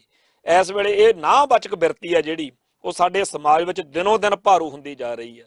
ਸਾਡੇ ਤਾਂ ਕਈ ਪ੍ਰਚਾਰਕ ਇਸ ਕੰਮ ਤੇ ਲੱਗੇ ਕਿ ਹਰ ਚੀਜ਼ ਦਾ ਕੁਐਸਚਨ ਚਿੰਨ੍ਹ, ਹਰ ਚੀਜ਼ ਦੇ ਕਾਠੀ, ਹਰ ਚੀਜ਼ ਦੇ ਕ੍ਰੋਸ, ਆ ਵੀ ਗਲਤ, ਉਹ ਵੀ ਗਲਤ, ਇਹ ਤੇ ਵੀ ਸਵਾਲੀਆ ਨਿਸ਼ਾਨ, ਉਹ ਤੇ ਵੀ ਸਵਾਲੀਆ ਨਿਸ਼ਾਨ। ਪਹਿਲਾਂ ਹੀ ਭੰਬਲ ਭੂਸਿਆਂ ਦੇ ਵਿੱਚ, ਪਹਿਲਾਂ ਹੀ ਗੜਬੜਾਂ ਦੇ ਵਿੱਚ ਉਲਝੀ ਹੋਈ ਕੌਮ ਨੂੰ ਹੋਰ ਜ਼ਿਆਦਾ ਵੱਡੇ ਸੰਕਟ ਜਿਹੜੇ ਨੇ, ਹੋਰ ਜਿਹੜਾ ਵੱਡੇ ਸੰਤਾਪ ਜਿਹੜੇ ਨੇ, ਉਹ ਦਿੱਤੇ ਜਾ ਰਹੇ ਆ। ਸਭ ਤੋਂ ਵੱਡੀ ਗੱਲ ਜਿਹੜੀ ਹੁੰਦੀ ਹੈ ਸਿਕਿਉਰਿਟੀ, ਕਿਸੇ ਕੌਮ ਦੀ ਸੁਰੱਖਿਆ, ਕਿਸੇ ਯੂਥ ਦੇ ਭਵਿੱਖ ਦੀ ਗਰੰਟੀ, ਨਾ ਇੱਥੇ ਭਵਿੱਖ ਵਿੱਚ ਕੁਝ ਦਿਖ ਰਿਹਾ, ਨਾ ਪ੍ਰੈਜ਼ੈਂਟ ਟੈਂਸ ਦੀ ਕੋਈ ਹੈ। ਤੇ ਇਸ ਕਰਕੇ ਵਿਸ਼ਵਾਸਯੋਗਤਾ ਜਿਹੜੀ ਹੈ, ਉਹ ਦਿਨੋਂ ਦਿਨ ਇੱਕ ਸਿੱਖ ਨੂੰ ਦੂਜੇ ਸਿੱਖ ਉੱਤੇ, ਆਪਦੇ ਗਵਾਂਢੀ ਉੱਤੇ, ਕਿਸੇ ਹੋਰ ਉੱਤੇ, ਕਿਸੇ ਲੀਡਰ ਉੱਤੇ, ਕਿਸੇ ਹੋਰ ਸੰਸਥਾ ਉੱਤੇ ਜਿਹੜਾ ਵਿਸ਼ਵਾਸ ਟੁੱਟਦਾ ਜਾ ਰਿਹਾ, ਕੁਝ ਵੀ ਬਚਦਾ ਨਹੀਂ, ਕੁਝ ਵੀ ਦਿਖਦਾ ਨਹੀਂ। ਇਹ ਜਿਹੜੀਆਂ ਨਾਬਾਚਕ ਬਿਰਤੀਆਂ ਨੇ, ਇਹ ਇੰਨੇ ਭਿਆਨਕ ਅਤੇ ਇੰਨੇ ਔਖੇ ਸਮੇਂ 'ਚ ਮੈਂ ਕਈ ਵਾਰ ਗੱਲ ਇਹ ਮਹਿਸੂਸ ਕਰਦਾ ਕਿ ਸਿੱਖ ਜਿਹੜਾ ਹੈ, ਉਹ ਆਪਦੇ ਇਤਿਹਾਸ ਦੇ ਸਭ ਤੋਂ ਖਤਰਨਾਕ ਦੌਰ ਵਿੱਚੋਂ ਇਸ ਵੇਲੇ ਲੰਘ ਰਿਹਾ। ਠੀਕ ਆ, ਸਾਡੀਆਂ ਕਤਲੇਆਮਾਂ ਹੋਈਆਂ, ਠੀਕ ਆ, ਲਖਪਤ ਵੇਲੇ, ਅਹਿਮਦ ਸ਼ਾਹ ਅਬਦਾਲੀ ਵੇਲੇ ਤੇ ਹੋਰ ਕਈ ਮੌਕਿਆਂ ਦੇ ਉੱਤੇ ਬੜੇ ਵੱਡੇ ਜਿਹੜੇ ਭਾਣੇ ਆ ਉਹ ਵਾਪਰੇ ਆ। ਪਰ ਜਿਹੜਾ ਅੱਜ ਦਾ ਸੰਕਟ ਆ, ਇਹ ਸਾਰਿਆਂ ਨਾਲੋਂ ਨਿਵੇਕਲਾ ਵੀ ਆ, ਸਾਰਿਆਂ ਨਾਲੋਂ ਵੱਖਰਾ ਵੀ ਆ, ਤੇ ਸਭ ਨਾਲੋਂ ਘਾਤਕ ਵੀ ਆ। ਅੱਗੇ ਸਾਡੇ ਸਰੀਰ ਮਾਰੇ ਜਾਂਦੇ ਸੀ, ਸਰੀਰ ਮਰ ਜਾਣ ਤਾਂ ਸਰੀਰ ਹੋਰ ਆ ਜਾਂਦੇ ਹੁੰਦੇ ਆ। ਪਰ ਇਸ ਵਾਰ ਸਾਡੀ ਜ਼ਮੀਰ ਆ ਜਿਹੜੀ, ਸਾਡਾ ਸਿਦਕ ਵਾ ਜਿਹੜਾ, ਉਹਨੂੰ ਟਾਰਗੇਟ ਕਰਕੇ ਜੋ ਖੇਡਾਂ ਖੇਡੀਆਂ ਜਾ ਰਹੀਆਂ ਨੇ, ਜੋ ਗੇਮਾਂ, ਜੋ ਗੇਂਦਾਂ ਇਸ ਤਰੀਕੇ ਨਾਲ ਹੁਣ ਸਾਡੇ ਦੁਆਲੇ ਘੁਆਈਆਂ ਜਾ ਰਹੀਆਂ ਨੇ, ਇਹਨਾਂ ਨੂੰ ਬਹੁਤ ਹੀ ਜ਼ਿਆਦਾ ਧਿਆਨ ਨਾਲ ਤੇ ਸੁਚੱਜੇ ਤਰੀਕੇ ਨਾਲ ਹੈਂਡਲ ਕਰਨ ਦੀ ਲੋੜ ਆ। ਪਰ ਸਮੱਸਿਆ ਬੜੀ ਅਜੀਬ ਹੈ ਕਿ ਜਿन्हें हमको जगाना चाहिए था ਅਫਸੋਸ ਕਿ ਉਹ ਖੁਦ ਸੋ ਗਏ ਹੈ। ਜਿਹੜੀ ਸਿੱਖਾਂ ਦੀ ਧਾਰਮਿਕ ਅਤੇ ਸਿਆਸੀ ਲੀਡਰਸ਼ਿਪ ਆ, ਉਹ ਤਾਂ ਦਿੱਲੀ ਤੇ ਨਾਗਪੁਰ ਨਾਲ ਰਲੀ ਗਈ ਆ, ਪਰ ਜਿਹੜੇ ਸਾਡੇ ਕੌਮ ਦੇ ਬੁੱਧੀਜੀਵੀ ਆ, ਉਹ ਵੀ ਕੌਮ ਦੇ ਹੱਕ 'ਚ ਖੜਨ ਦੀ ਬਜਾਏ ਆਪੋ ਆਪਦੇ ਰੋਟੀ ਪਾਣੀ ਦੇ ਜੁਗਾੜ ਵਿੱਚ ਉਲਝੇ ਹੋਏ ਨੇ। ਪਤਾ ਨਹੀਂ ਕਿਸੇ ਹੋਰ ਨੂੰ ਇਸ ਗੱਲ ਦਾ ਅਹਿਸਾਸ ਹੋਵੇਗਾ ਕਿ ਨਹੀਂ। ਜਿਨ੍ਹਾਂ ਕੌਮਾਂ ਦੇ ਕੋਲ ਜਰਖੇਜ਼ ਦਿਮਾਗ ਉਸ ਕੌਮ ਦੀ ਬਿਹਤਰੀ ਲਈ ਹਰ ਵੇਲੇ ਸੋਚਦੇ ਹੋਣ, ਉਹਨਾਂ ਕੌਮਾਂ ਨੂੰ ਇਸ ਗੱਲ ਦੀ ਹੋ ਸਕਦਾ ਘੱਟ ਕਦਰ ਹੋਵੇ। ਪਰ ਅੱਜ ਜਿਹੋ ਜਿਹੀ ਸਥਿਤੀ ਵਿੱਚ ਅੱਜ ਅਸੀਂ ਆ, ਅਸੀਂ ਉਡੀਕ ਰਹੇ ਹਾਂ ਕਿ ਸਾਨੂੰ ਕਿਤੋਂ ਸੇਧ ਮਿਲੇ, ਕਿਤੋਂ ਅਗਵਾਈ ਮਿਲੇ। ਪਰ ਜਿन्हें हमको जगाना चाहिए था, ਉਹ ਬੁੱਧੀਜੀਵੀ ਵਰਗ, ਉਹ ਇੰਟੈਲੈਕਚੁਅਲ ਜਿਹੜਾ ਲਾਣਾ, ਜਿਹਨੇ ਸਿੱਖਾਂ ਨੂੰ ਮੱਤਾਂ ਦੇ ਕੇ ਤਾਂ ਕਮਲਾ ਕਰਨਾ ਜਾਣਦੇ ਆ, ਪਰ ਇਹ ਦੱਸਣ ਲਈ ਤਿਆਰ ਨਹੀਂ ਹੈਗੇ ਕਿ ਤੁਸੀਂ ਬਚੋਗੇ ਕਿਵੇਂ ਇਸ ਭਿਆਨਕ ਸਮਿਆਂ ਦੇ ਵਿੱਚ। ਜੇਕਰ ਅਸੀਂ ਅੱਜ ਵੀ ਮਾੜਾ ਮੋਟਾ ਅੜੇ ਹੋਏ ਆ, ਜੇਕਰ ਅੱਜ ਵੀ ਅਸੀਂ ਟੱਕਰ ਦੇ ਰਹੇ ਆ, ਤਾਂ ਉਹਦੇ ਵਿੱਚ ਸਾਡਾ ਇਤਿਹਾਸ ਤੇ ਸਾਡੀ ਗੁਰਬਾਣੀ ਅਤੇ ਇਤਿਹਾਸ ਦੀਆਂ ਪ੍ਰੇਰਨਾਵਾਂ ਲੈ ਕੇ ਅਸੀਂ ਅੱਗੇ ਵਧ ਰਹੇ ਹਾਂ। ਤੇ ਉਹਦੇ ਬਰਾਬਰ ਗੁਰਬਾਣੀ ਅਤੇ ਇਤਿਹਾਸ, ਕਿਉਂਕਿ ਗੀਤ ਸੰਗੀਤ ਰਾਹੀਂ, ਪ੍ਰਚਾਰ ਦੇ ਰਾਹੀਂ ਸਾਡੇ ਸਾਹਮਣੇ ਆਉਣਾ ਹੁੰਦਾ। ਸੋ ਪ੍ਰਚਾਰ ਨੂੰ ਜਿੱਥੇ ਗਧੀ ਗੇੜ ਪਾਇਆ ਜਾ ਰਿਹਾ, ਉੱਥੇ ਗੀਤ ਸੰਗੀਤ ਪਹਿਲੋਂ ਜਦੋਂ ਅਸੀਂ ਹੋਸ਼ ਸੰਭਾਲੀ ਆ 1984 ਤੋਂ ਬਾਅਦ, ਉਦੋਂ ਢਾਡੀਆਂ ਦੇ ਦੀਵਾਨ ਲੱਗਣੇ ਜਾਂ ਹੋਰ ਕਿਤੇ ਪੰਥਾ ਪ੍ਰਚਾਰ ਹੋਣਾ, ਤਾਂ ਸਾਡੇ ਮਨ ਵਿੱਚ ਆਉਣਾ ਕਿ ਸਾਡੀ ਕੌਮ ਦੇ ਕਿੱਡੇ ਕਿੱਡੇ ਯੋਧੇ ਜਰਨੈਲ ਹੋਏ ਆ, ਅਸੀਂ ਵੀ ਉਹਨਾਂ ਵਰਗੇ ਬਣੀਏ। ਪਰ ਅੱਜ ਜਿਹੜਾ ਹੈਗਾ ਸਿੱਧੂ ਮੂਸੇਵਾਲੇ ਤੋਂ ਗਾਹਾਂ ਸੋਚ ਨਹੀਂ ਜਾਣ ਦਿੱਤੀ ਜਾ ਰਹੀ। ਅੱਜ ਦੇ ਯੂਥ ਨੂੰ ਘੇਰ ਘੂਰ ਕੇ ਉੱਥੇ ਲਿਆ ਕੇ ਰੱਖਿਆ ਜਾ ਰਿਹਾ ਕਿ ਉਹ ਇੱਕ ਵਧੀਆ ਬਦਮਾਸ਼ ਤਾਂ ਬਣ ਜਾਵੇ, ਵਧੀਆ ਗੁੰਡਾ ਬਣ ਜਾਵੇ, ਪਰ ਵਧੀਆ ਸਿੱਖ ਜਿਹੜਾ ਹੈਗਾ ਬਣਨ ਤੋਂ ਉਹਨੂੰ ਰੋਕਿਆ ਜਾ ਰਿਹਾ। ਉਹਨੂੰ ਇਸ ਗੱਲ ਦੀ ਪ੍ਰੇਰਨਾ ਦਿੱਤੀ ਜਾ ਰਹੀ ਹੈ ਕਿ ਤੂੰ ਮੂੰਹ ਸਿਰ ਮਨਾ ਕੇ ਨਸ਼ੇ ਨੁਸ਼ੇ ਕਰ, ਬੀੜੀ ਸਿਗਰਟ ਪੀ, ਤੂੰ ਐਸ਼ਾਂ ਉਸ਼ਾਂ ਕਰ, ਤੂੰ ਆਲੇ ਦੁਆਲੇ ਵਿੱਚ ਰੰਗ ਤਮਾਸ਼ੇ ਮਾਣ, ਪਰ ਵਧੀਆ ਗੁਰਸਿੱਖ ਜਿਹੜਾ ਹੈ, ਜਿਹੜਾ ਕਾਮ ਕ੍ਰੋਧ ਲੋਭ ਮੋਹ ਹੰਕਾਰ ਵਰਗੇ ਵਿਕਾਰਾਂ ਤੋਂ ਉੱਤੇ ਜੇਤੂ ਹੋਵੇ, ਉਹਦੀ ਫਤਿਹ ਪਾਈ ਹੋਵੇ, ਜਿਹੜਾ ਸਹਿਜ ਵਿੱਚ ਵਿਚਰਦਾ ਹੋਵੇ, ਜਿਹਦੇ ਮਨ ਵਿੱਚ ਆਪਦੇ ਮਾਪਿਆਂ ਦਾ, ਆਪਦੇ ਕੌਮ ਦਾ, ਆਪਦੇ ਧਰਮ ਦਾ ਸੇਵਾ ਕਰਨ ਦਾ ਚਾਅ ਹੋਵੇ, ਉਹੋ ਜਿਹਾ ਨਹੀਂ ਬਣ ਦੇਣਾ। ਕਿਸੇ ਵੇਲੇ ਸਾਡੇ ਜੁਆਇੰਟ ਫੈਮਿਲੀਜ਼ ਹੁੰਦੀਆਂ ਸੀਗੀਆਂ। ਜੁਆਇੰਟ ਫੈਮਿਲੀਜ਼ ਦੇ ਵਿੱਚ ਹਰੇਕ ਬੱਚਾ ਜਿਹੜਾ ਸੀਗਾ ਉਹ ਪ੍ਰੇਰਨਾ ਲੈਣ ਜੋਗਾ ਹੁੰਦਾ ਸੀ ਆਪਦੇ ਤਾਇਆਂ ਤੋਂ, ਚਾਚਿਆਂ ਤੋਂ, ਭੂਆ ਤੋਂ, ਮਾਸੀਆਂ ਤੋਂ, ਜਿਹੜੇ ਦਾਦੇ ਦਾਦੀਆਂ ਸੀ, ਉਹਨਾਂ ਸਾਰਿਆਂ ਤੋਂ ਉਹ ਕੋਈ ਨਾ ਕੋਈ ਗੱਲ ਉਹਨੂੰ ਸਿੱਖਣ ਨੂੰ ਮਿਲ ਜਾਂਦੀ ਸੀ। ਅੱਜ ਅਸੀਂ ਉਸ ਮਾਹੌਲ ਵਿੱਚ ਨਹੀਂ ਰਹੇ। ਅੱਜ ਹਰੇਕ ਜਿਹੜਾ ਪਰਿਵਾਰ ਆ ਉਹ ਆਪਣੇ ਆਪ ਦੇ ਵਿੱਚ ਕੰਪਲੀਟ ਆ, ਤੇ ਉਹ ਵੀ ਦੋਨੇ ਮੀਆਂ ਬੀਵੀ ਨੇ ਕੰਮ ਤੇ ਜਾਣਾ ਹੁੰਦਾ, ਤੇ ਡਿਊਟੀਆਂ ਕਰਨ ਵਾਲੇ ਲੋਕ ਆ, ਤੇ ਜਿਹੜੇ ਬੱਚੇ ਨੇ ਉਹ ਫਿਰ ਜਿਹੜਾ ਕੁਝ ਸਿੱਖਦੇ ਨੇ ਉਹ ਆਲੇ ਦੁਆਲੇ ਚੋਂ, ਸੋਸ਼ਲ ਮੀਡੀਆ ਤੋਂ ਜਾਂ ਆਲੇ ਦੁਆਲੇ ਵੱਸਦੇ ਹੋਰ ਲੋਕਾਂ ਤੋਂ ਜਦੋਂ ਸਿੱਖਦੇ ਆ, ਤਾਂ ਉਹਨਾਂ ਨੂੰ ਜੋ ਕੁਝ ਮਿਲ ਰਿਹਾ ਉਹ ਨਾਬਾਚਕ ਆ। ਸੋ ਅੱਜ ਦਾ ਜਿਹੜਾ ਸਿੱਖ ਦਾ ਕਿਰਦਾਰ ਆ, ਅੱਜ ਦੇ ਸਿੱਖ ਦੀ ਗੁਫ਼ਤਾਰ ਆ, ਅੱਜ ਦੇ ਸਿੱਖ ਦਾ ਜਿਹੜਾ ਦਸਤਾਰ, ਗੁਫ਼ਤਾਰ ਤੇ ਰਫਤਾਰ, ਸਭ ਕੁਝ ਜਿਹੜਾ ਹੈਗਾ ਉਹ ਨਾਬਾਚਕ ਵਾਲੇ ਪਾਸੇ ਤੁਰ ਰਿਹਾ। ਮੈਂ ਹੈਰਾਨ ਹੋ ਜਾਂਦਾ ਕਿ ਕਰਾਮਾਤ ਹੋਰ ਕਿਹਨੂੰ ਕਹਿੰਦੇ ਆ। ਆਹੀ ਕਰਾਮਾਤ ਆ ਕਿ ਜਦੋਂ ਹਿੰਦੂ ਸੱਭਿਆਚਾਰ ਦੀ, ਸਿੱਖ ਸੱਭਿਆਚਾਰ ਉੱਪਰ ਅਸਵਾਰੀ ਕਰਵਾ ਦੇਣ ਦੇ ਲਈ, ਉੱਤੇ ਚੜ੍ਹਤ ਬਣਾ ਦੇਣ ਦੇ ਲਈ ਅਰਬਾਂ ਖਰਬਾਂ ਰੁਪਈਏ ਖਰਚੇ ਜਾ ਰਹੇ ਨੇ। CID, IB, ਰਾਹ ਤੇ ਪਤਾ ਨਹੀਂ ਹੋਰ ਕਿਹੜੀਆਂ ਕਿਹੜੀਆਂ ਖੁਫੀਆ ਏਜੰਸੀਆਂ ਜਿਹੜੀਆਂ ਨੇ, ਉਹਨਾਂ ਵਿੱਚ ਭਰਤੀ ਕਰਕੇ ਸਿੱਖਾਂ ਦੇ ਬੱਚਿਆਂ ਨੂੰ ਹੀ ਸਿੱਖੀ ਦੇ ਖਿਲਾਫ ਭਗਤਾਇਆ ਜਾ ਰਿਹਾ। ਜਿੰਨੇ ਵੱਡੇ ਪੰਥ ਦੇ ਖਿਲਾਫ ਆਪਰੇਸ਼ਨ ਚਲਾਏ ਜਾਂਦੇ ਆ, ਉਹਦੇ ਵਿੱਚ ਕੋਈ ਪੱਗ ਦਾੜੇ ਵਾਲਾ, ਗਾਤਰੇ ਕਿਰਪਾਨ ਵਾਲਾ ਵਰਤਿਆ ਜਾਂਦਾ। ਔਰ ਇਹ ਸਾਰੇ ਦੇ ਸਾਰੇ ਆਪਰੇਸ਼ਨ ਜਿਹੜੇ ਸਿੱਖਾਂ ਦੇ ਕੋਲੋਂ ਸਿੱਖੀ ਖੋਹ ਲੈਣ ਦੇ ਲਈ ਚਲਾਏ ਜਾਂਦੇ ਨੇ, ਇਹਨਾਂ ਸਾਰੇ ਆਪਰੇਸ਼ਨਾਂ ਦਾ, ਇਹਨਾਂ ਸਾਰੇ ਹੱਥ ਕੰਡਿਆਂ ਦਾ ਫੇਰ ਵੀ ਕਿਸੇ ਨਾ ਕਿਸੇ ਰੂਪ ਦੇ ਵਿੱਚ ਗੁਰਾਂ ਦਾ ਪੰਥ ਜਿਹੜਾ ਹੈ, ਸਿੱਖ ਸੱਭਿਆਚਾਰ ਜਿਹੜਾ ਹੈ, ਉਹ ਮੁਕਾਬਲਾ ਕਰ ਰਿਹਾ। ਅਜੇ ਜੰਗ ਹਾਰੀ ਨਹੀਂ ਗਈ, ਅਜੇ ਜੰਗ ਜਾਰੀ ਹੈ, ਅਜੇ ਲੜਾਈ ਜਾਰੀ ਆ। ਇਹ ਜਿਹੜੀ ਜੰਗ ਵਾ, ਇਸ ਜੰਗ ਦੇ ਵਿੱਚ ਨਿਤ ਨਵੇਂ ਤਜਰਬੇ ਹੋ ਰਹੇ ਨੇ, ਨਿਤ ਨਵੇਂ ਚਿਹਰੇ ਵੀ ਨੰਗੇ ਹੋ ਰਹੇ ਨੇ। ਜਿਹੜੇ ਦੁਸ਼ਮਣ ਦੇ ਧਿਰ ਦਾ ਹੱਥ ਠੋਕਾ ਬਣ ਕੇ ਨਾਲ ਤੁਰਦੇ ਨੇ, ਉਹ ਵੀ ਨੰਗੇ ਹੋ ਰਹੇ ਨੇ। ਤੇ ਜਿਹੜੀ ਜੁੱਤੀ ਹੁੰਦੀ ਆ ਨਾ, ਜੁੱਤੀ ਪਾ ਕੇ ਕਿਸੇ ਰੋੜਿਆਂ ਵਾਲੇ ਰਾਹ ਉੱਤੇ ਜਾਣਾ ਹੋਵੇ, ਤਾਂ ਵੱਡੇ ਵੱਡੇ ਰੋੜੇ ਜਿਹੜੇ ਨੇ ਉਹਨਾਂ ਤੋਂ ਵੀ ਲੰਘ ਕੇ ਬੰਦਾ ਅੱਗੇ ਤੁਰਿਆ ਜਾਂਦਾ। ਪਰ ਜੇ ਇੱਕ ਨਿੱਕੀ ਜਿਹੀ ਰੋੜੀ ਜੁੱਤੀ ਦੇ ਅੰਦਰ ਹੋਵੇ ਤਾਂ ਇੱਕ ਪੈਰ ਪੱਟਣਾ ਔਖਾ ਹੋ ਜਾਂਦਾ। ਤੇ ਸਾਡੀ ਕੌਮ ਦੇ ਅੰਦਰ ਇੰਨੇ ਕੁ ਗਦਾਰ, ਇੰਨੇ ਕੁ ਕੈਟ ਟਾਊਟ ਵਿਕੇ ਹੋਏ ਮੁਖਬਰ, ਸਰਕਾਰੀ ਦੱਲੇ, RSS ਤੇ ਨਾਗਪੁਰ ਦੇ ਦਲਾਲ ਜਿਹੜੇ ਨੇ, ਜਿਹੜੇ ਹਰ ਕਦਮ ਦੇ ਉੱਤੇ ਸਿੱਖਾਂ ਦੇ ਹਿੱਤਾਂ ਦੇ ਉਲਟ ਭੁਗਤਦੇ ਨੇ, ਸਿੱਖੀ ਜਜ਼ਬਾਤਾਂ ਦਾ ਘਾਣ ਕਰਦੇ ਨੇ। ਤੇ ਦਿੱਲੀ ਅਤੇ ਨਾਗਪੁਰ ਦੇ ਹੀ ਨਹੀਂ, ਸਗੋਂ ਤੇ ਭਾਰਤੀ ਖੁਫੀਆ ਏਜੰਸੀਆਂ ਤੋਂ ਪੈਸੇ ਲੈ ਕੇ ਜੋ ਕਰਤੂਤਾਂ ਕੀਤੀਆਂ ਜਾ ਰਹੀਆਂ ਨੇ, ਉਹ ਸਾਡੇ ਸਾਰੀਆਂ ਹੀ ਸਾਹਮਣੇ ਹੈ। ਪਰ ਇਹ ਸਾਰੇ ਕਾਸੇ ਦੇ ਉੱਤੇ ਅਸੀਂ ਜੇਤੂ ਭੂਮਿਕਾ ਵਿੱਚ ਫੇਰ ਰਹਿੰਦੇ ਹਾਂ, ਕਿਉਂਕਿ ਸਾਡੇ ਕੋਲ ਸਾਡਾ ਇਤਿਹਾਸ ਤੇ ਸਾਡੀ ਗੁਰਬਾਣੀ ਦਾ ਇੱਕ ਅਮੁੱਕ ਖਜ਼ਾਨਾ ਹੈ। ਇਹ ਠੀਕ ਆ ਕਿ ਸਾਡੇ ਕਿਲੇ ਦੇ ਵਿੱਚ, ਸਿੱਖੀ ਦੇ ਕਿਲੇ ਵਿੱਚ ਕਈ ਵੱਡੇ ਮਘੋਰੇ ਕਰਨ ਵਿੱਚ ਦੁਸ਼ਮਣ ਕਾਮਯਾਬ ਰਿਹਾ। ਇਸ ਗੱਲ ਵਿੱਚ ਕੋਈ ਸ਼ੱਕ ਨਹੀਂ ਕਿ ਅਸੀਂ ਬੜੀਆਂ ਵੱਡੀਆਂ ਮਾਰਾਂ ਝੱਲੀਆਂ ਨੇ। ਇਸ ਗੱਲ ਵਿੱਚ ਕੋਈ ਗਲਤਫਹਿਮੀ ਨਹੀਂ ਸਾਨੂੰ ਕਿ ਸਾਡਾ ਬੜਾ ਵੱਡਾ ਨੁਕਸਾਨ ਹੋਇਆ। ਪਰ ਜਿਵੇਂ ਵੱਡੇ ਘੱਲੂਘਾਰੇ ਤੋਂ ਬਾਅਦ ਗੁਰਾਂ ਦਾ ਸਿੰਘ ਇਹ ਗਾ ਰਿਹਾ ਸੀਗਾ ਕਿ ਪੰਥ ਖਾਲਸਾ ਰਹਿ ਗਿਓ, ਤਤ ਖਾਲਸਾ ਰਹਿ ਗਿਓ, ਗਇਓ ਸੋ ਖੋਟ ਗਵਾਏ। ਵੀ ਜਿਹੜਾ ਸਾਡਾ 30-35 ਹਜ਼ਾਰ, ਕੋਈ 20 ਹਜ਼ਾਰ ਕਹਿੰਦਾ, ਕੋਈ 50 ਹਜ਼ਾਰ ਕਹਿੰਦਾ, ਜਦੋਂ ਕਿਹਾ ਜਾਂਦਾ ਕਿ ਵੱਡੇ ਘੱਲੂਘਾਰੇ 'ਚ ਇੱਕੋ ਵਾਰੀ ਅੱਧੀ ਕੌਮ ਜਿਹੜੀ ਸੀ ਉਹ ਖਤਮ ਹੋ ਗਈ ਸੀ, ਕਹਿੰਦੇ ਵੀ ਠੀਕ ਆ, ਸਾਡੇ ਅੱਜ ਬੜਾ ਵੱਡਾ ਨੁਕਸਾਨ ਹੋਇਆ। ਪਰ ਗੁਰਾਂ ਦਾ ਸਿੰਘ ਇਹ ਕਹਿ ਰਿਹਾ ਸੀ ਕਿ ਤਤ ਖਾਲਸਾ ਰਹਿ ਗਿਆ, ਵੀ ਤਤ ਜਿਹੜਾ ਅਸਲੀ ਆ ਉਹ ਬਚ ਗਿਆ, ਗਇਓ ਸੋ ਖੋਟ ਗਵਾਏ। ਵੀ ਖੋਟ ਨਿਕਲ ਗਿਆ। ਤੋ ਅਸੀਂ ਵੀ ਇਹ ਸਮਝਦੇ ਹਾਂ, ਇਹ ਨਹੀਂ ਕਿ ਜਿਹੜੇ ਮਾਰੇ ਗਏ ਉਹ ਕੋਈ ਖੋਟ ਵਾਲੀ ਸੀ, ਪਰ ਗੱਲ ਕਹਿਣ ਨੂੰ, ਆਪਦੇ ਆਪ ਨੂੰ ਹੌਸਲਾ ਦੇ ਕੇ ਅੱਗੇ ਵਧਣ ਨੂੰ ਅੱਜ ਸਾਨੂੰ ਵੀ ਇਹੀ ਜਿਹੜਾ ਹੈਗਾ ਮਨ ਦੇ ਵਿੱਚ ਧਾਰਨ ਦੀ ਲੋੜ ਹੈ ਕਿ ਜਿਹੜਾ ਕੁਝ ਸਾਡਾ ਵਿਗੜ ਗਿਆ, ਪਰ ਅਜੇ ਵੀ ਸਾਡੇ ਕੋਲ ਉਹ ਗੁਰੂ ਦਾ ਖਾਲਸਾ ਪੰਥ ਜਿਹੜਾ ਚਿੜੀਆਂ ਸੇ ਮੈਂ ਬਾਜ ਤੜਾਊਂ ਤਵੇ ਗੋਬਿੰਦ ਸਿੰਘ ਨਾਮ ਕਹਾਊਂ, ਜਿਨ੍ਹਾਂ ਨੂੰ ਗੁਰੂ ਪਾਤਸ਼ਾਹ ਨੇ ਜਦੋਂ ਮਾਤਾਵਾਂ ਨੇ ਪੁੱਛਿਆ ਸੀਗਾ ਵੀ ਸਾਹਿਬਜ਼ਾਦੇ ਕਿੱਥੇ ਆ, ਤਾਂ ਜਿਨ੍ਹਾਂ ਵਾਲਾ ਇਸ਼ਾਰਾ ਕਰਕੇ ਕਿਹਾ ਸੀ ਕਲਗੀਧਰ ਸ਼ਹਿਨਸ਼ਾਹ ਨੇ ਕਿ ਇਨ ਪੁੱਤਰਨ ਕੇ ਸੀਸ ਪਰ ਵਾਰ ਦੀਏ ਸੁਤ ਚਾਰ, ਚਾਰ ਮੂਏ ਤੋਂ ਕਿਆ ਹੁਆ ਜੀਵਤ ਕਈ ਹਜ਼ਾਰ। ਅਸੀਂ ਉਹਨਾਂ ਦੇ ਵਿੱਚੋਂ ਆ, ਅਸੀਂ ਉਸ ਗੁਰੂ ਦੇ ਪਿਆਰੇ ਸਿੱਖ ਹਾਂ ਜਿਸ ਗੁਰੂ ਨੇ ਸਾਨੂੰ ਜਿਉਂਦਿਆਂ ਚ ਕੀਤਾ। ਅਸੀਂ ਉਹਦੀ ਸਿੱਖੀ ਲਈ ਜਿਹਨੇ ਸਾਡੇ ਤੇ 4 ਸਾਹਿਬਜ਼ਾਦੇ ਵਾਰ ਦਿੱਤੇ, ਆਪਦੇ ਪਰਿਵਾਰ ਦੇ ਇੰਨੇ ਮੈਂਬਰ ਵਾਰ ਦਿੱਤੇ, ਉਹਨੂੰ ਕਦੇ ਪਿੱਠ ਨਹੀਂ ਦਿਖਾ ਸਕਦੇ। ਸੋ ਪੰਜਾਬ ਦੀ ਧਰਤੀ ਉੱਤੇ ਖੜ ਕੇ ਅੜ ਰਹੇ ਤੇ ਵਿਦੇਸ਼ਾਂ ਵਿੱਚ ਲੜ ਰਹੇ ਸਾਰੇ ਦੇ ਸਾਰੇ ਗੁਰਸਿੱਖ ਪਿਆਰੇ ਜਿਹੜੇ ਨੇ ਉਹ ਆਪਦੇ ਫਰਜ਼ਾਂ ਨੂੰ ਨਿਭਾ ਰਹੇ ਨੇ। ਤੋ ਇਸ ਦੌਰ ਵਿੱਚ, ਇਸ ਜੰਗ ਦੇ ਵਿੱਚ ਕੋਈ 5 ਕਦਮ ਚੱਲਦਾ, ਕੋਈ 50 ਕਦਮ ਚੱਲਦਾ, ਸਾਰੇ ਹੀ ਸਤਿਕਾਰਯੋਗ ਨੇ। ਕਈ ਅੱਕ ਜਾਂਦੇ ਨੇ, ਕਈ ਥੱਕ ਜਾਂਦੇ ਨੇ, ਕਈ ਝੁਕ ਜਾਂਦੇ ਨੇ, ਕਈ ਵਿਕ ਜਾਂਦੇ ਨੇ, ਕਈ ਲਿਫ ਜਾਂਦੇ ਨੇ, ਪਰ ਸਾਰੇ ਹੀ ਲੋਕ ਜਿਹੜੇ ਇਸ ਜੰਗ ਦੇ ਮੈਦਾਨ ਦੇ ਵਿੱਚ ਗੁਰੂ ਦੇ ਖਾਲਸੇ ਦਾ ਸਾਥ ਸਹਿਯੋਗ ਦਿੰਦੇ ਨੇ। ਸਾਰਿਆਂ ਦਾ ਆਪੋ ਆਪਦਾ ਰੋਲ ਆ। ਜਿੰਨਾ ਕੋਈ ਚੱਲਿਆ ਅਸੀਂ ਉਹਦਾ ਧੰਨਵਾਦ ਕਰਦੇ ਹਾਂ। ਆਸਾਂ ਨੇਗੀਆਂ ਕਿ ਸੱਚੇ ਪਾਤਸ਼ਾਹ ਸਾਰਿਆਂ ਉੱਤੇ ਕਿਰਪਾ ਕਰਨ। ਜਿਹੜੇ ਚਲੇ ਗਏ ਨੇ ਉਹ ਪਿੱਛੇ ਮੁੜ ਆਉਣ, ਤੇ ਜਿਹੜੇ ਗਦਾਰ ਬਣੇ ਫਿਰਦੇ ਨੇ, ਜਿਹੜੇ ਦੁਸ਼ਮਣ ਦੇ ਹੱਥ ਚੁੱਕ ਕੇ ਬਣੇ ਫਿਰਦੇ ਆ, ਉਹਨਾਂ ਦੀ ਜ਼ਮੀਰ ਉਹਨਾਂ ਨੂੰ ਲਾਹਣਤਾਂ ਪਾਵੇ ਤੇ ਉਹ ਵਾਪਸ ਆ ਜਾਣ। ਕਿਉਂਕਿ ਸਾਡੇ ਇਤਿਹਾਸ ਵਿੱਚ ਬੜੇ ਇਹੋ ਜਿਹੇ ਮੌਕੇ ਆ ਜਦੋਂ ਵਾਪਸੀ ਦੇ ਰਾਹ ਜਿਹੜੇ ਨੇ ਉਹ ਖੁੱਲੇ ਨੇ।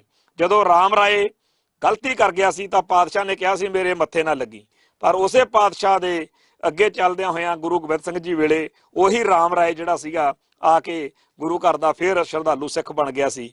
ਸਾਡੇ ਸਾਹਮਣੇ ਆ ਕਿ ਜਦੋਂ ਸਰਦਾਰ ਜੱਸਾ ਸਿੰਘ ਰਾਮਗੜੀਏ ਨੇ ਅਦੀਨਾ ਬੇਗ ਦੀ ਨੌਕਰੀ ਕਰ ਲਈ ਸੀ ਤੇ ਉਸ ਫੌਜ ਦਾ ਹਿੱਸਾ ਬਣ ਕੇ ਜਦੋਂ ਰਾਮ ਰੌਣੀ ਦਾ ਘੇਰਾ ਪਿਆ, ਉਹ ਉਸ ਫੌਜ ਦਾ ਹਿੱਸਾ ਸੀ ਜਿਹੜੀ ਫੌਜ ਸਿੰਘਾਂ ਨੂੰ ਰਾਮ ਰੌਣੀ 'ਚ ਘੇਰੀ ਬੈਠੀ ਸੀ।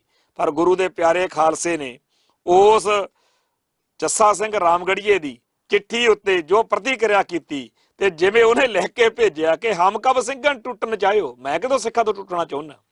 ਤੇ ਜਦੋਂ ਉਹ ਵਾਪਸ ਆਇਆ ਪੰਥ ਵਿੱਚ, ਇਵੇਂ ਹੀ ਅੱਜ ਜਿਹੜੇ ਲੋਕ ਕਿਸੇ ਨਾ ਕਿਸੇ ਕਾਰਨ ਸਿੱਖੀ ਦੇ ਉਲਟ ਭੁਗਤ ਰਹੇ ਨੇ, ਸਿੱਖ ਹਿੱਤਾਂ ਦੇ ਉਲਟ ਭੁਗਤ ਰਹੇ ਨੇ, ਸਿੱਖ ਜਜ਼ਬਾਤਾਂ ਦਾ ਨੁਕਸਾਨ ਕਰ ਰਹੇ ਨੇ, ਉਹ ਆਪਦੀ ਅਕਲ ਨੂੰ ਹੱਥ ਮਾਰਨ।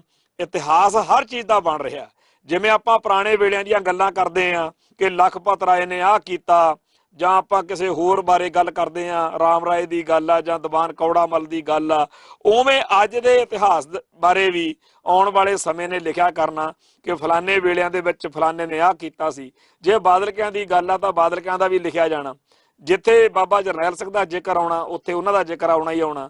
ਸੋ ਸਾਡੇ ਸਾਰਿਆਂ ਦੇ ਸਾਹਮਣੇ ਬੜਾ ਵੱਡਾ ਇੱਕ ਇਤਿਹਾਸਕ ਮੌਕਾ ਹੈ ਕਿ ਅਸੀਂ ਆਪਦੇ ਫਰਜ਼ ਪਛਾਣੀਏ।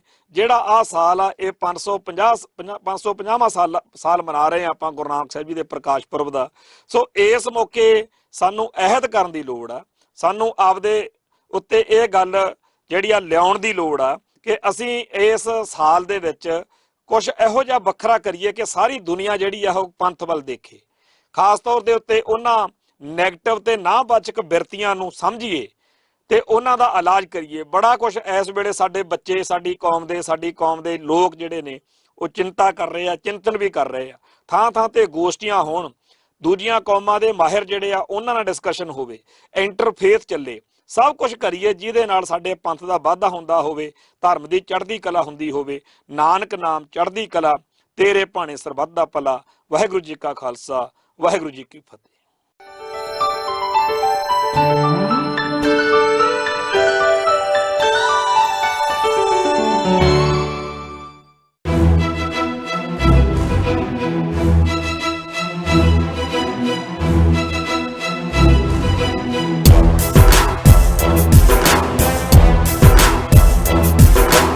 ਕੀ ਤੁਸੀਂ ਆਪਣੇ ਟੈਕਸ